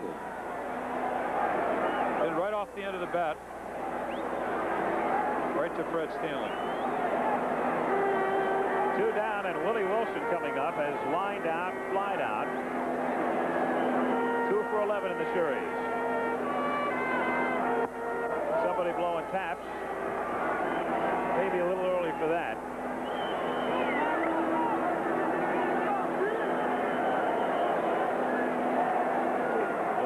Can't seem to get out of the quicksand. Hit by Moore into right field for a base hit. Watson will stop at second. No way you're going to test Tony Armish's arm in this situation.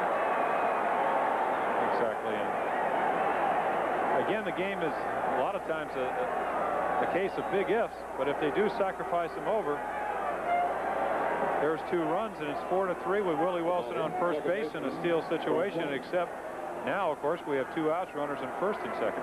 And it was Otis the other day who couldn't lay down a bunt in the 8th inning.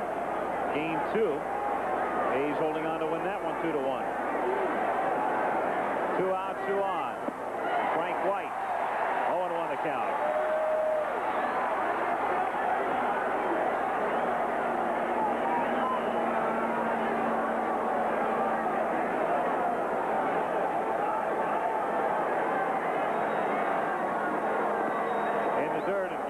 Heath, and the count 1-1. And again, you see why Oakland wins games. Not too many people have heard of Mike Heath. He made an excellent throw earlier entering the pickoff hurdle. There he does what a catcher's supposed to do. Gets out, blocks the ball, keeps it in front of him. And he made the big play in this inning by picking Hurdle off second. Exactly. Just another anonymous Oakland A. Yep. 2-1 the count. The field don't get it. As we mentioned the other day, a lot of people are going to become quite famous over the next 3 weeks, whichever teams make it all the way with the national television exposure and the divisional series, the league playoffs next week, and then the World Series beginning on the 20th. Line drive, base hit into center field. Murphy charging it. They are going to hold Watson at third, so the bases are loaded.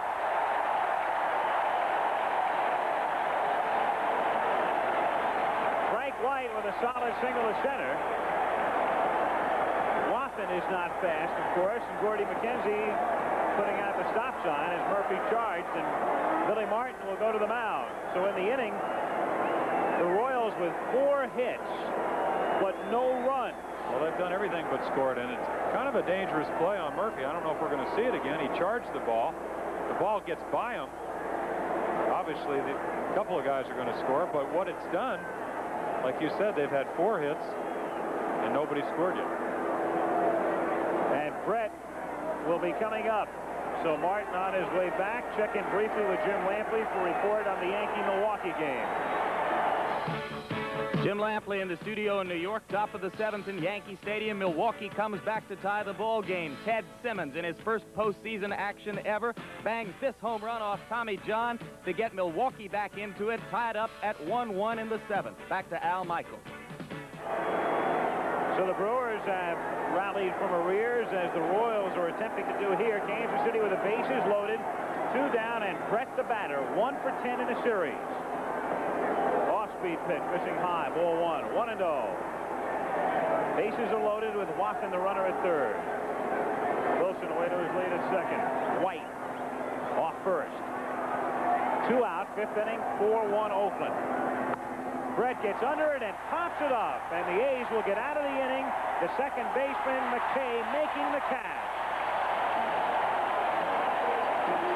So Kansas City's nightmare continues. They lead 3 after 4 1/2. 4-1 Oakland. Looking down, the Oakland Alameda County Coliseum. Home of the A's. home of the Raiders. That, of course, to the chagrin of Al Davis these days, but they're still here. They call it the home of champions. They may have one this year. In baseball, 4-1 Oakland, the way things are going. A's trying to make it a clean sweep. Bottom of the 5th inning, Tony Armas, Mickey Klutz, and Kelvin Moore in that order against Rennie Martin.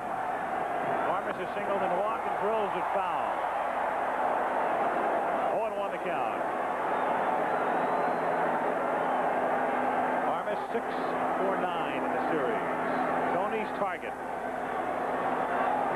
He's hit a few in that general vicinity this season. Off me. 13 of his 22 in this park. Armas grounding it foul. No balls, 2 strikes to count.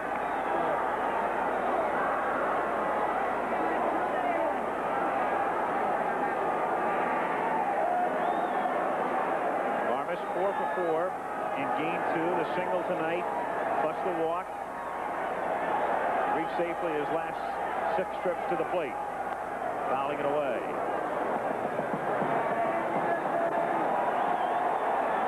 Martin has good stuff. His fastball somewhere around 90 miles per hour, has an excellent curveball. Of course, his job right here is not to let them score. I'm sure he knows that. 0-2 pitch. Fouled away. Basically, what's been happening in this series, the A's are playing the way they played right at the outset of the season, won 11 straight, 17 of 18. The Royals are playing the way they played in the first half. Well, that's true, and people just don't think that the A's have that good a ball club, but they're just so strong in crucial positions that I think a lot of times their strong points are really overlooked. For instance, their outfield, or Mike Heath, or Jeff Newman, who are the catchers, and especially their pitching staff.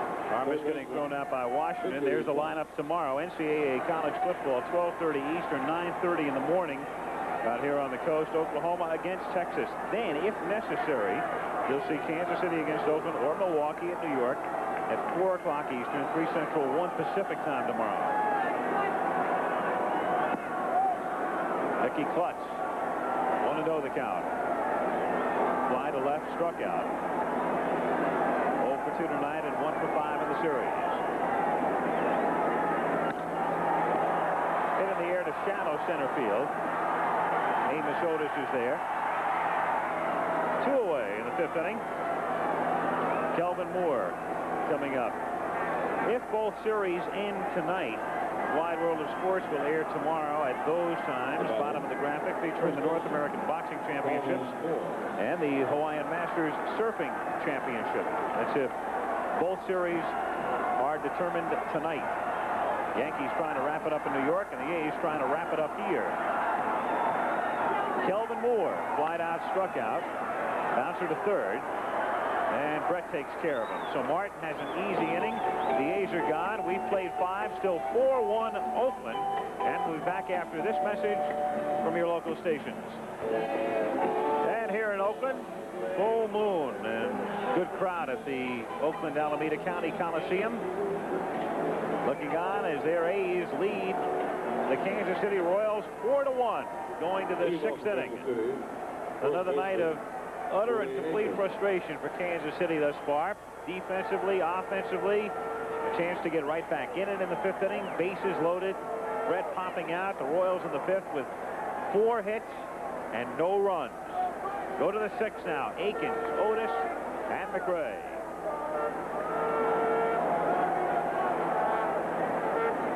Rick Langford has gone all the way for Oakland.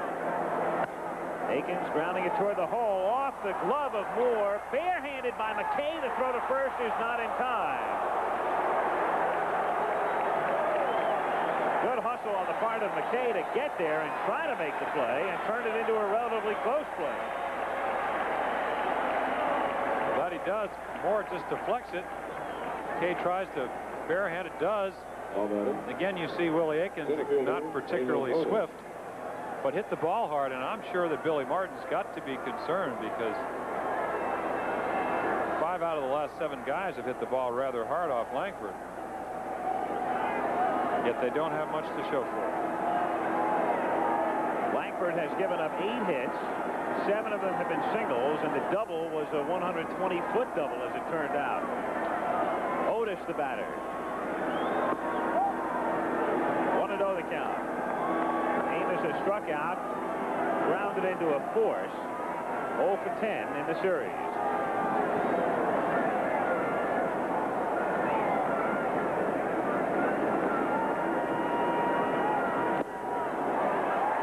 Count. From the 4th inning on, 7 of the last 12 Kansas City batters have hits, and yet they have only 1 run to show for it, and that driven in on a force play at second by Otis on a very weak swing.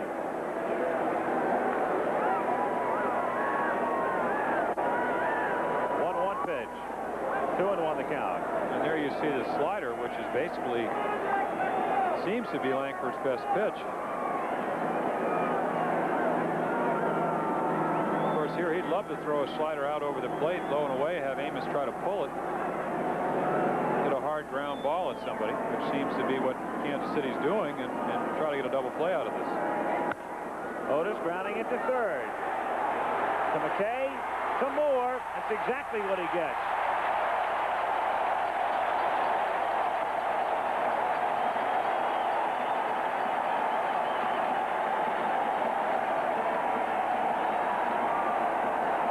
Instead of a slider, it's a sinker. Klutz making sure of getting one. There's a throw to second. Nice relay by McKay. And Klutz did the right thing. He got in front of that ball, making sure with a 4-1 lead, at least they get the out at second base. 2 down, bases empty. Hal McRae, the batter. Double, grounded out, 1 for 2. Hit down to McKay. Kansas City is done in the 6th. No runs, 1 hit, nobody left for 5.5. It remains. A's 4, Royals 1. Bottom of the 6th inning at Oakland. 4-1 A's. Heath, McKay, and Stanley coming up to face reliever Rennie Martin. Mike Heath grounded out, fly deep to center. Missed a home run by 2 or 3 feet. Inside, ball 1.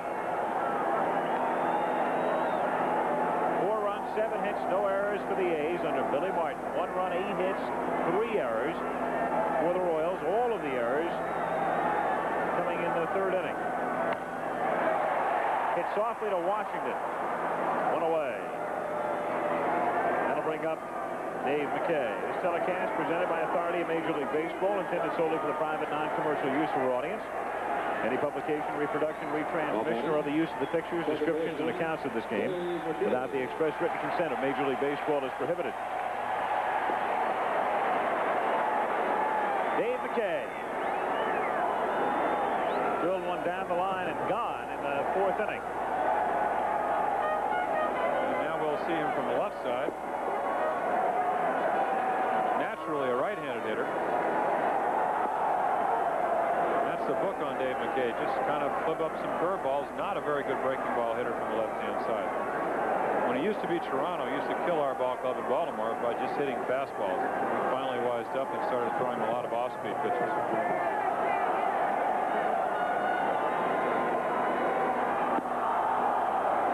Oh, and 2 the count. Good fastball, and that's what that breaking ball will do. Pitcher can get it over it, certainly sets up the fastball.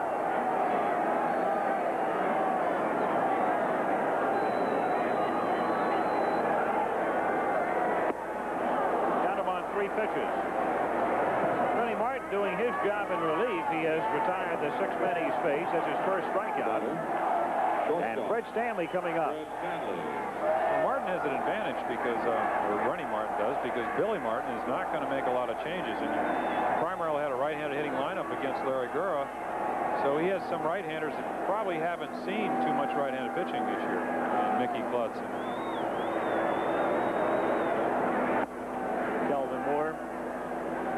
Exactly. Well, Kelvin Moore probably saw some right-handers, but they weren't in the major leagues. So a number of them at Tacoma. Playing every day there. 1-0 pitch. They really feel that Kelvin Moore will be the first baseman of the future for them. Has all the ingredients of being a good player. Excellent speed and power. Pretty good fielder. Since he's been called up from the minors, he's been alternating with Jim Spencer at first base, with Spencer going against the right-handers. 3-0 on Stanley. On deck is Ricky Henderson. And I see we might see Jim Spencer later in this ball game for defense if they keep this lead going into the 8th or 9th innings. Oakland ahead 4-1, 2 out, bases empty, bottom of the 6th inning. 3-0 pitch, ball 4. So he strikes out McKay on 3 pitches and then walks Stanley on 4. And up comes Henderson. The Oakland Coliseum. This place was so dead a couple of years ago, players started referring to it as the Oakland Mausoleum. When you come out here, Al, and on a weekday night, you'd have 2,500, 2,900, 1,900. Not exactly the greatest environment to play baseball. Franchise was dead. Even when the A's had their fantastic teams back in 71, 2, 3, and 4. They didn't draw that well, all things considered. But the change in ownership, what they've done promotionally out here this year has been a miracle. The A's this season averaging better than 25,000 per contest. Henderson hitting the deck, and the count 2-0 on Ricky.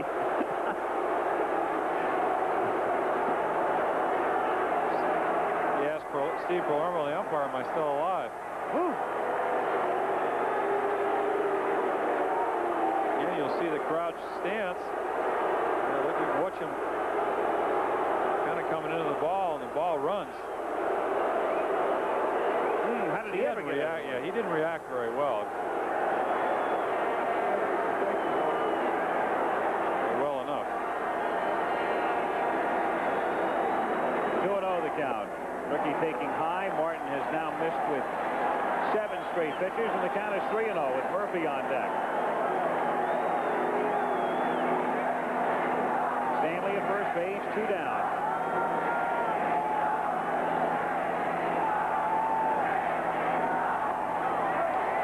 Ball 4, so Henderson on his way to first base as Stanley trots down to second. Billy Connors, the pitching coach, going out to the mound. He also signaled to the bullpen to get somebody up on his way out there. So while Connors visits with Martin, let's get an update on what's happening in New York and check in with Jim Lampley. In the Kansas City bullpen, right-hander is Rich Gale. The lefty is Atlee Hamaker. Throwing back of Martin here in the 6th inning. The A's runners at first and second, 2 down. Martin had set down 6 straight. Now all of a sudden, with a control lapse, walking Stanley and Henderson on 8 pitches, with Oakland ahead 4-1, and Dwayne Murphy coming up.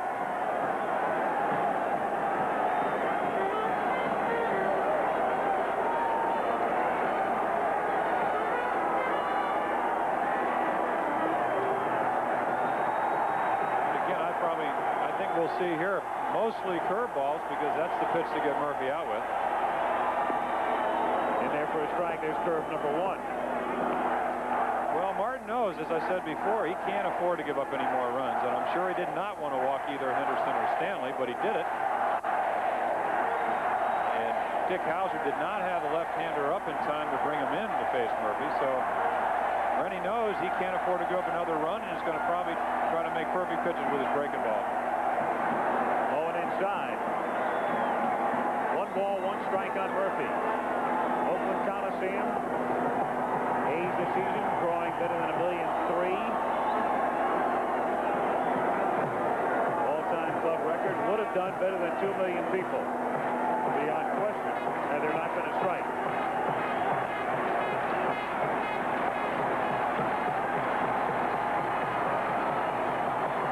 Matter of fact, how did they draw in San Francisco? I know the Giants played so much better under Frank Robinson this year. Of course, for many years was one of my teammates in Baltimore. Didn't draw very well at all. Very disappointing, especially in the second half. It's interesting the way this area has gone.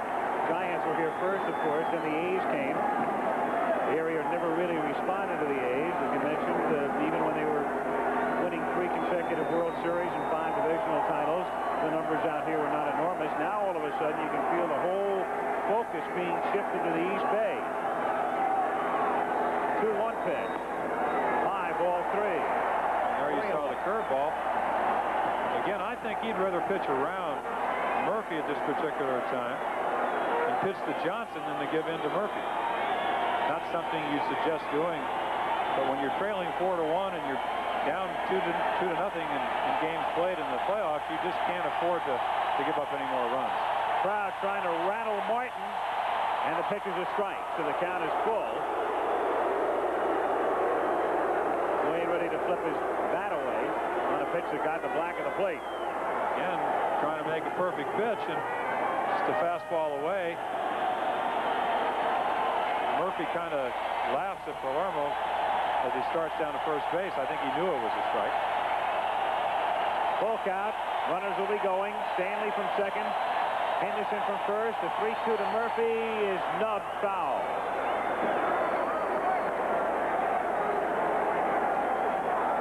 Count holding at 3-2. The 2 base runners get together. Henderson on his way back to first. Stanley to second.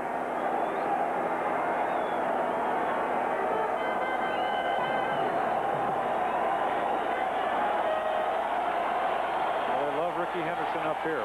That's Dwayne Murphy, of course. And again, we'll probably see a curveball.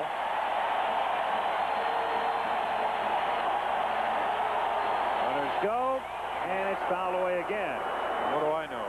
Fastball up and in. Martin trying to escape without damage. Trying to keep the Royals in the game. They're down by 3.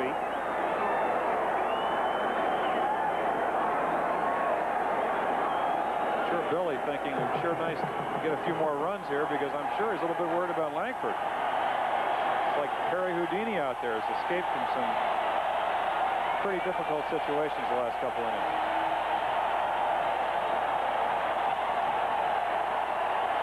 Again, the 3-2 pitch. Murphy hits a bouncer foul outside first. So 3 times Martin's had to come in. And Murphy's fouled him away on 3 consecutive occasions. And again, Stanley going back to second and Henderson to first.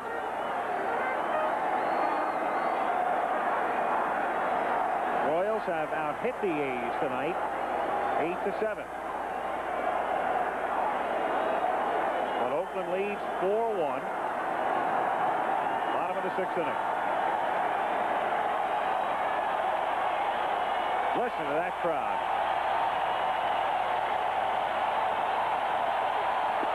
Called strike 3. So that will still the crowd for the moment anyway, as Martin escapes damage in the 6th inning. No runs, no hits. Another look at the pitch as the A's leave a couple, and we'll go to the 7th inning with Oakland leading 4-1. A wild one at Yankee Stadium in Game 3 there. Here, it's 4-1 Oakland as we go to the 7th inning. For Kansas City, bottom of the order, Hurdle, Wathan, and Washington. Hurdle 3 for 9 in the 3 games. High for a ball, 1-0. Rick Langford yielding 8 hits. Hasn't walked anybody. Struck out 3. Hurdle fouling it away. 1-1 to count. That can kind of be a typical Rick Langford game. In the game he pitched last Friday night, scattered 10 hits. Excuse me, Saturday night against the Royals, scattered 10 hits, walked 2, struck out 4. Again, not overpowering, but makes you hit the ball, but doesn't give you a lot of good pitches to hit. And we're there, you can see he's just moving his fastball in and out. Has capabilities of throwing off-speed pitches when he gets behind in the count, so the hitter can't really sit on the fastball. 2-2 on Hurdle. Clint missing the better part of the season with back problems. And again, we talked during the 2nd game. Clint Hurdle came up supposedly the future power hitter of the Kansas City Royals. He's just not a good high ball hitter. And that's the pitch you have to really hit to hit a lot of home runs. He likes the ball down in the strike zone. Pops it up. Stanley calling for it. One away.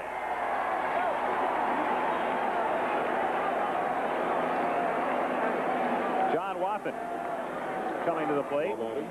Grounded out and single. A's scored in the first inning. Ricky Henderson's speed paying off for that run. Picked up another run in the third. The Royals committing 3 errors in the inning. Kansas City getting 1 in the fourth. And the A's adding 2 in the bottom of the fourth inning. 4-1 Oakland. 1-0 the count.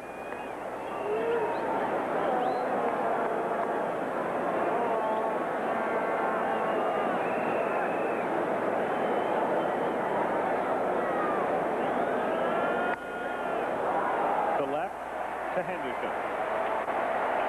2 down.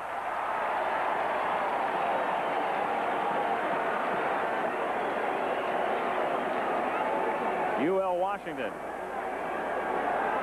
0 for 2 tonight. 2 for 8 in the 3 games. Winner of this series meeting the winner of the Yankee Brewer series in the League Championship Series. The National League today, if you missed it, Dodgers stay alive, beat Houston 6-1. Trail 2 games to 1. Philadelphia stays alive. Beats Montreal 6-2. Shallow left field. Henderson coming on. Ricky takes care of this one, and it's an easy inning for Langford. 3 up and 3 down through 6.5. It remains Oakland 4, Kansas City 1. Bottom of the 7th inning at Oakland. 4-1 A's with Cliff Johnson leading things off. Johnson 1 for 3 tonight. Full rip and a miss. 0-1 the count. A's winning the opening game of the series. Back of Mike Norris, taking game 2 back of Steve McCatty. Langford's been in some jams tonight, but the Royals again unable to capitalize in situations in which they could have gotten back into the game, trailing 4-1 as Johnson takes up high. 1-1 the count.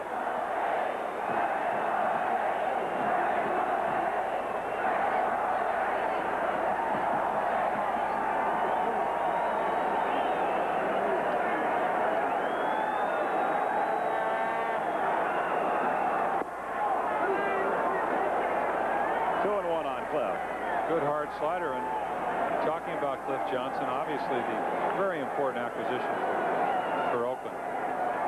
Again, kind of a compliment to this man right here, Billy Martin. Realized the only true power hitter he had on the ball club last year was Tony Armas. Acquired Cliff from Chicago during the winter along with Keith Drumright. Hit 17 home runs for him. 2-2 the count. Of course, Martin not only wears the manager's hat here, but in essence, even though he doesn't have the direct title, the general manager of sorts, he's the man responsible for the trades, for the way the farm system will operate.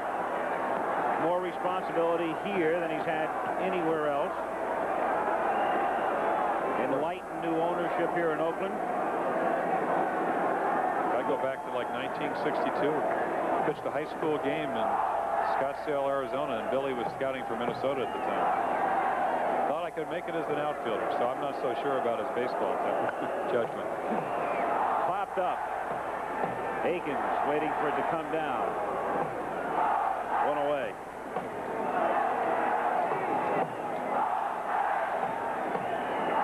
I guess he also thought I might be able to make it as a pitcher. So. Overall, Billy's got a pretty good eye. You can look at Martin and figure, well, here's a man who might self-destruct eventually. People have felt that's been the case in a few other places. But here, I think anyway, it's a different story. Working for a man, he mentioned in our pregame show, Roy Eisenhart, the owner, or the president of the team, the Haas family, the owners of the Oakland A's, as it's fouled away. and the mix that they have here. And as I say, I think one key to Billy's success in Oakland and why I feel he may be here a long, long time is the fact that he is now responsible for the overall on-the-field operation. Not only with a big club, but through the entire minor league system. Look out. And the count 2-1. Well, the fans are going to boo, but that was just a breaking ball that didn't break. A lot of times, sometimes you get underneath your breaking ball, and instead of having it break, it just kind of spins. And here you'll see Martin kind of just lose control right at the top. Just kind of backs up, so to speak. And Armas gets out of the way. Of course, when you throw the next pitch low and away, sometimes the hitter think you did that on purpose. Popped up, foul ground, and Willie Aikens will have a play on this one. And the first baseman with both putouts in the inning. Two gone with the bases empty. And Mickey Klutz coming up. The batter, third baseman, Mickey Klutz. Klutz hitless in 3 trips. Mickey 1 for 6 in the 2 games.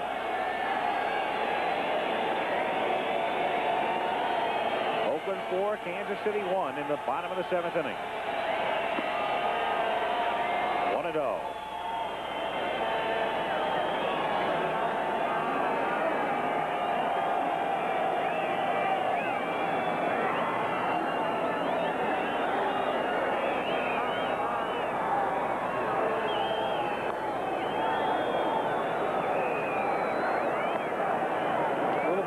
Smaller version of Thurman Munson.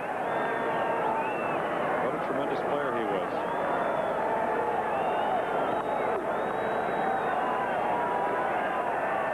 Not particularly big, but you see bulky. Deceiving power for Mickey Klutz. 5 home runs in 48 at-bats this season, attesting to that. 2-1. Mickey, an interesting case in that he has been injured so often during his playing career. He has spent literally more time on the disabled list than he has on the active roster. Well, that's probably why he has so much power. Nobody knows how to pitch him. You just haven't seen him play. That's right. Well, there he is again. Where's he been? 2-1 pitch. Grounded to the hole. Nice pickup by Brett at third. And George takes care of him for the out. Fine play by Brett, and the A's are gone in a wooder here in the bottom of the 7th inning. We'll move along to the 8th at the Coliseum in Oakland. Another look at George Brett taking a base hit away from Mickey Klutz. And at the end of 7 complete, still Oakland 4, Kansas City 1. And here in Oakland, as we go to the top half of the 8th inning, 4-1, the A's on top with Willie Wilson to lead things off. Frank White and George Brett to follow. Inside for a ball. 1-0 on Wilson. 1 for 3 tonight. 3 for 12 in the series. Line drive, base hit to right field. That's the 9th hit off Rick Langford. But the Royals tonight have gotten the minimum out of the maximum. Well, they have the right hitters coming up this inning to get back in the game, Al. Second baseman. Whether they will, of course, is up to them. Royals, of course, had their best threat in the 5th inning. Had the bases loaded with 2 out. Brett popped out in an inning in which Mike Heath made the key play, picking Clint Hurdle off second base with runners at first and second, and nobody out. The Royals in that inning with 4 hits and didn't score.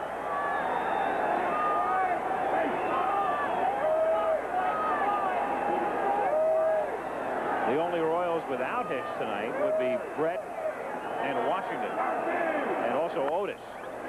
For the comebacker, Langford to second for 1, and that's all. Wilson makes sure that Stanley can't get the throwaway to first. 1 away.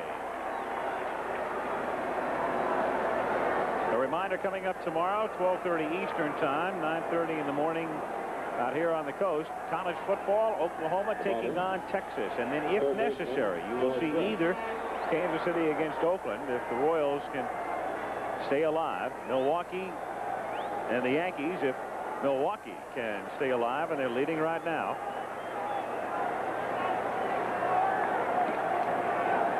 George Brett.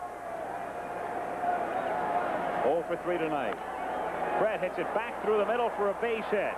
White will stop at second. So Kansas City with runners at first and second and one away here in the 8th inning. And Willie Aikens will be coming up.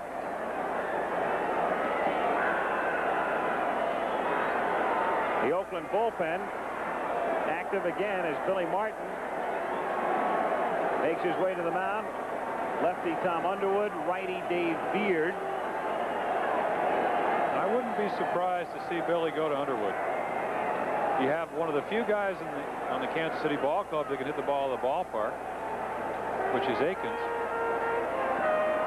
Of course, Langford, competitor that he is, might tell him he's all right, but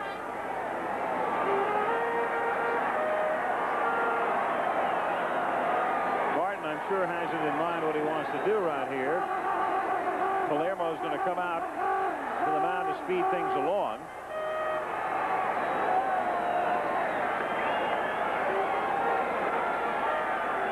Billy just buying some time, as it turns out, for the lefty. He's going to go to Underwood. So Tom Underwood comes out of the bullpen. The first time in the series that the A's have been forced to go to the bullpen. And the hand is for the departing Rick Langford. 4-1 A's in the 8th. Back in Oakland after this. Tom Underwood comes out of the Oakland bullpen to work on the left-hand batting Willie Aikens. Underwood got a start the last week of the regular season against Toronto and turned in his most impressive performance of the season, striking out a career-high 11. But of course, in a playoff situation, you really only need, especially in a series with an off day, only 3 starters. So Underwood not ticketed for starting duty in this series. Martin with the luxury of utilizing him out of the pen, which he did really most of the year. Yep, during the season. Has good stuff, good hard fastball and a sharp breaking ball.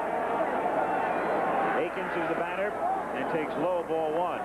1-0. White is at second base. Brett at first with 1 down in the 8th inning.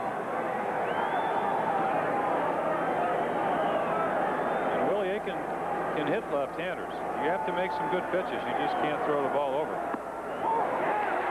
1-1 the count. And there you see that hard slider.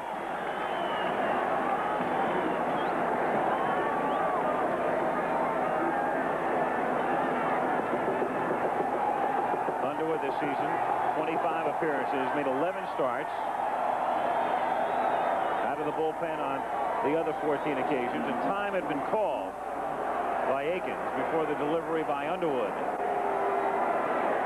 Underwood coming along with Jim Spencer in the deal with the Yankees prior to the strike, the deal that sent Dave Revering and outfielder Mike Patterson to New York.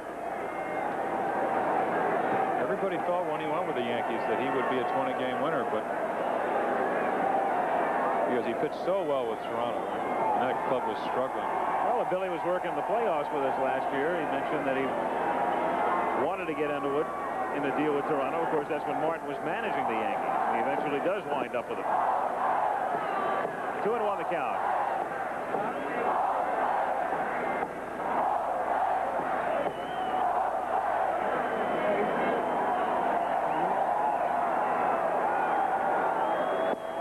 Ball 3. 3-1 on deck. The right-hand batting, Amos Otis.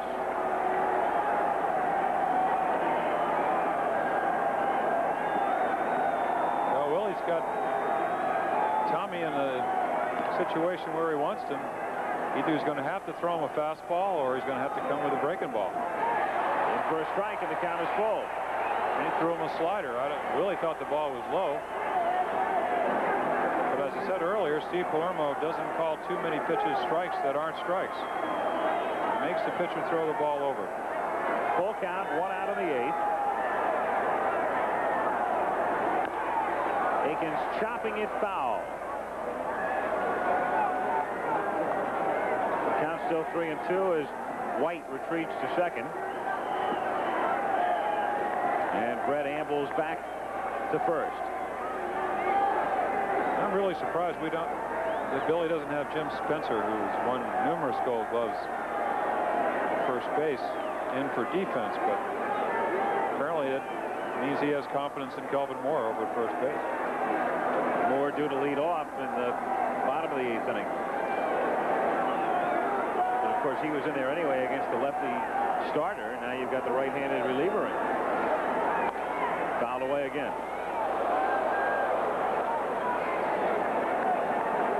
Again, you can see there, once you throw a breaking ball over, which Underwood did on the 3-1 count, hitter really has to look for both pitches. And Tommy threw that ball well, and Willie was just a little bit behind it.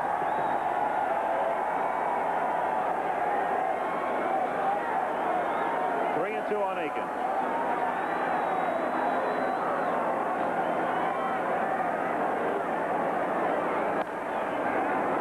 Again hit foul down toward the Oakland bullpen. Dave Beard, the right-hander, is still throwing in the Oakland bullpen. And he has now been joined by the left-hander, Bob Ochinko.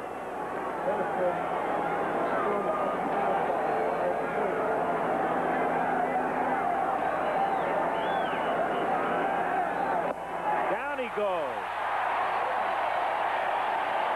Excellent high fastball.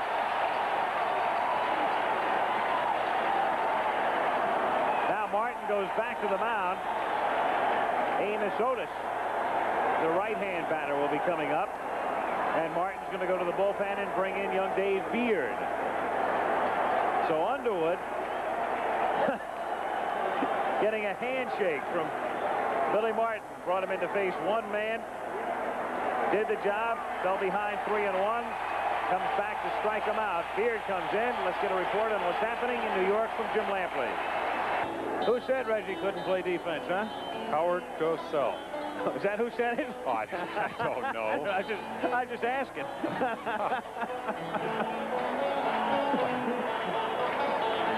The Brewers and the Yankees. If the 4th game is necessary, that'll be tomorrow in New York. 4th game is necessary here tomorrow at 4 o'clock Eastern time. But the A's right now,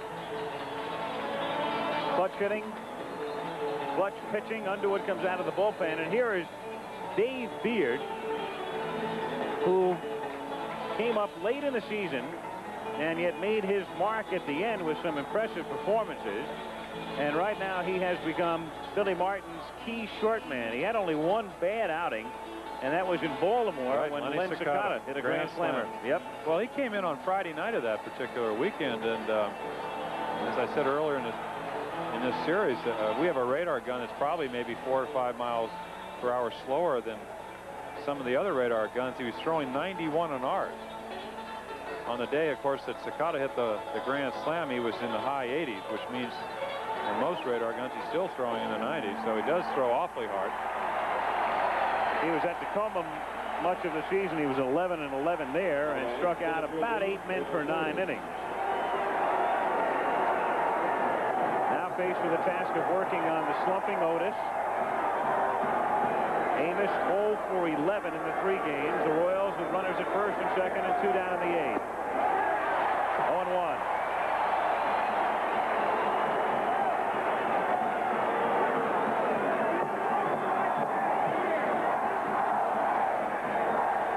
Beard, just 22 years old.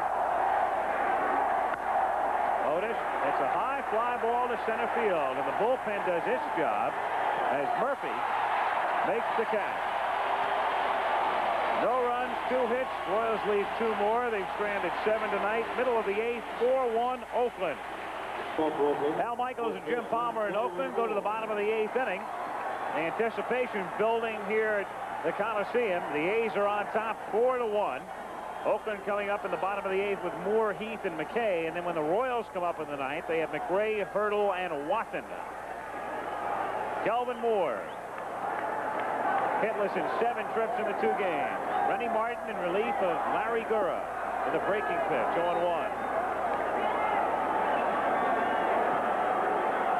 Martin has been on since the 4th inning. nice job. With the exception of the 2 walks, he's pitched extremely well. Fouled out of play, and the count is 0-2. Rennie hasn't given up a hit, but the story has been the Royals' inability to cash in all 3 games. Kansas City in the 26 innings limited to just 2 runs. Foul tip, and Watson can't hold on. Well, the Kansas City Royals hardly ever beat themselves, and they've just not been playing very good defensive baseball either, not to mention the offensive part of it. Down to Washington. Oregon. 1 out in the 8th inning. Mike Heath coming up.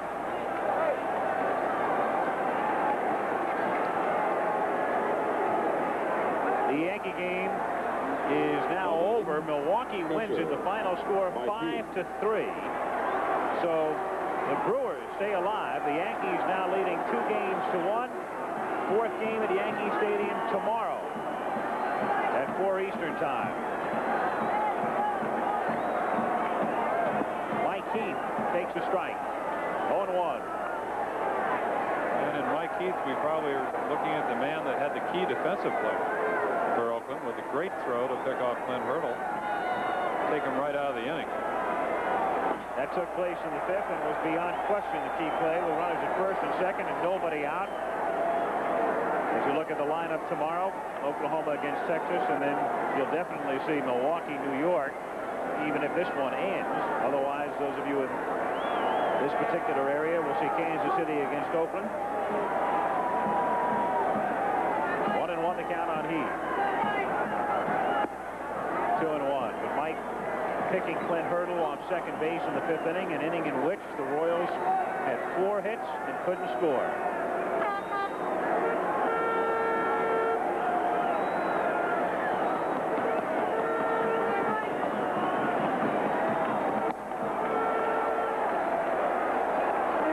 Count. Crowd tonight in Oakland, 40,002.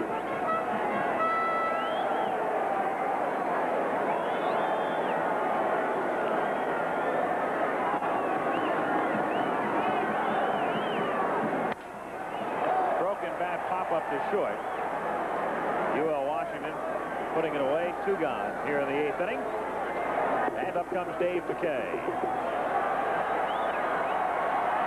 The Oakland A's in the playoffs for the first time since 1975. That was their 5th consecutive appearance. They finished 2nd in '76 and then just dropped out of sight. Charlie Finley trying to unload the team. Nobody cared. This was the deadest and dullest of places to be. Billy Martin took over last year. Team rebounded. This year, just 3 outs away from winning the West. A strike, 0-1. Funny what a crowd will do, huh? You've been in here a number of times, of course, James, when nobody else showed up. Crazy George. Well, we've had a similar happening in Baltimore, where all during the late 60s and early 70s, when we had teams that were winning 109, 108, 101 ball games. Attendance we ever had was somewhere around 1.2 million, and all of a sudden in '79 we started having a young, exciting ball club hitting a lot of home runs, winning games in late innings, and people want to come to the ballpark. They realize how much fun you can have out there, and the A's are that type of club. They don't beat you with a home run. They can beat you with a stolen base or the squeeze play. Or they'll entertain you. Bouncing ball down to Aiken, shovels to Martin for the out. Rennie masterful in relief, but the Royals still trail by 3. We go to the 9th inning. Oakland 4, Kansas City 1. Back in Oakland after this word from our local stations.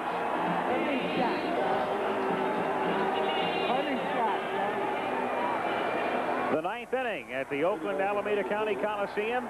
McRae, Hurdle, and Watson for Kansas City. Beard on in relief for the A's, trying to wrap it up. The A's trying to sweep the series, win the West, and wait to take on the winner of the Yankee-Brewer series. Hal McRae, 1 for 3 tonight, 1 for 10 in the 3 games.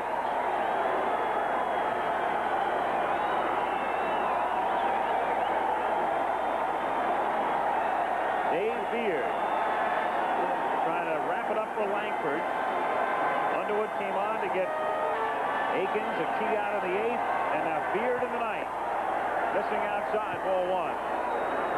1-0 the count. And I would imagine Hal McRae will be taking a strike. Beard should know that. He does.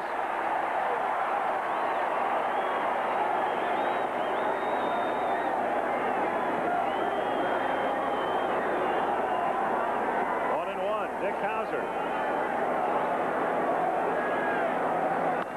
McRae fouling it away.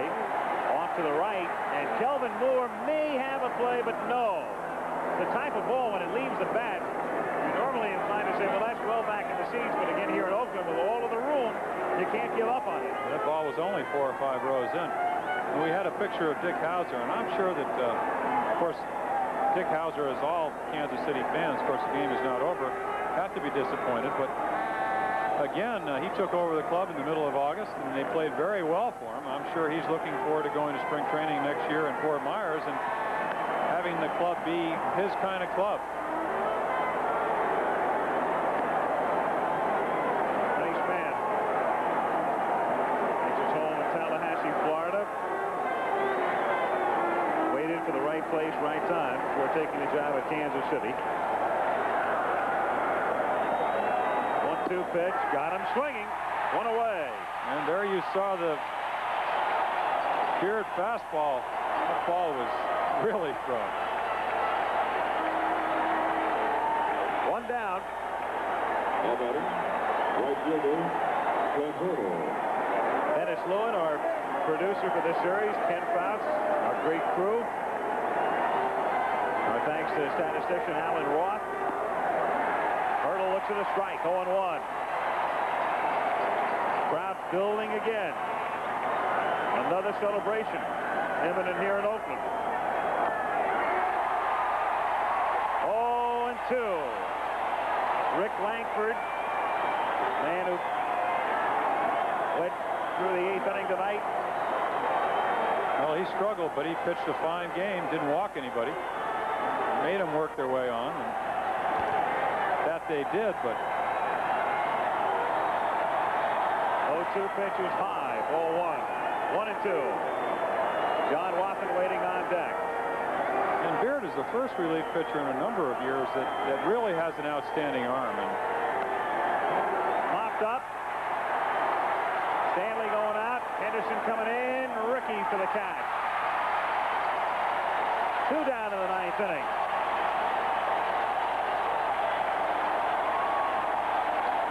Well, you have to almost live in this area to appreciate what's happening here right now. This is unbelievable. Nobody cared. you can see most of the fans. I mean, you see some older fans, but also a lot of young fans. Absolutely. And that's been the trend in baseball. The team was about to be sold. Nobody seemed to care about that either. And all of a sudden, the rebirth and the resurgence, and here they are, 1 out away from the Western Division title. A pitch outside to Watson, ball 1.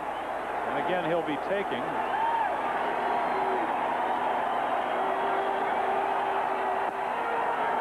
2-0 the count. Lee May has come out into the on-deck circle to bat for Washington. Should Watson be able to keep it alive? He's just trying to settle Beard down right now.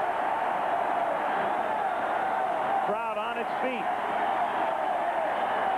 2-0 pitch. In there. 2-1.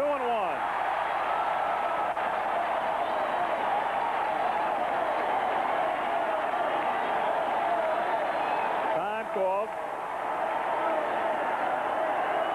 The PA system has celebration queued up again. I'll grant you that. Foul away. 2-2 the count.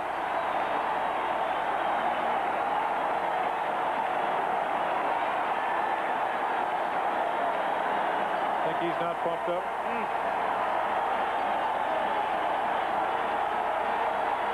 40,000 on their feet. 2-2 pitch.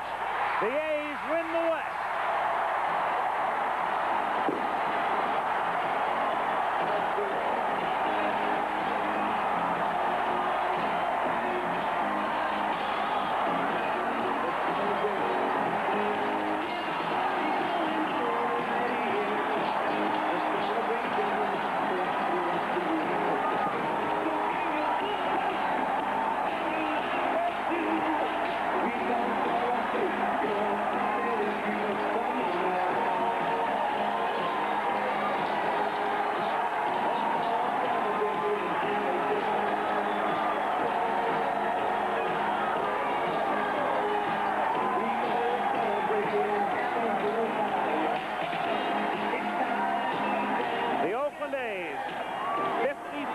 And 108 was their record 2 years ago, winning the West, sweep the Royals in 3, 4-1 the final, back in Oakland after this word from our local station.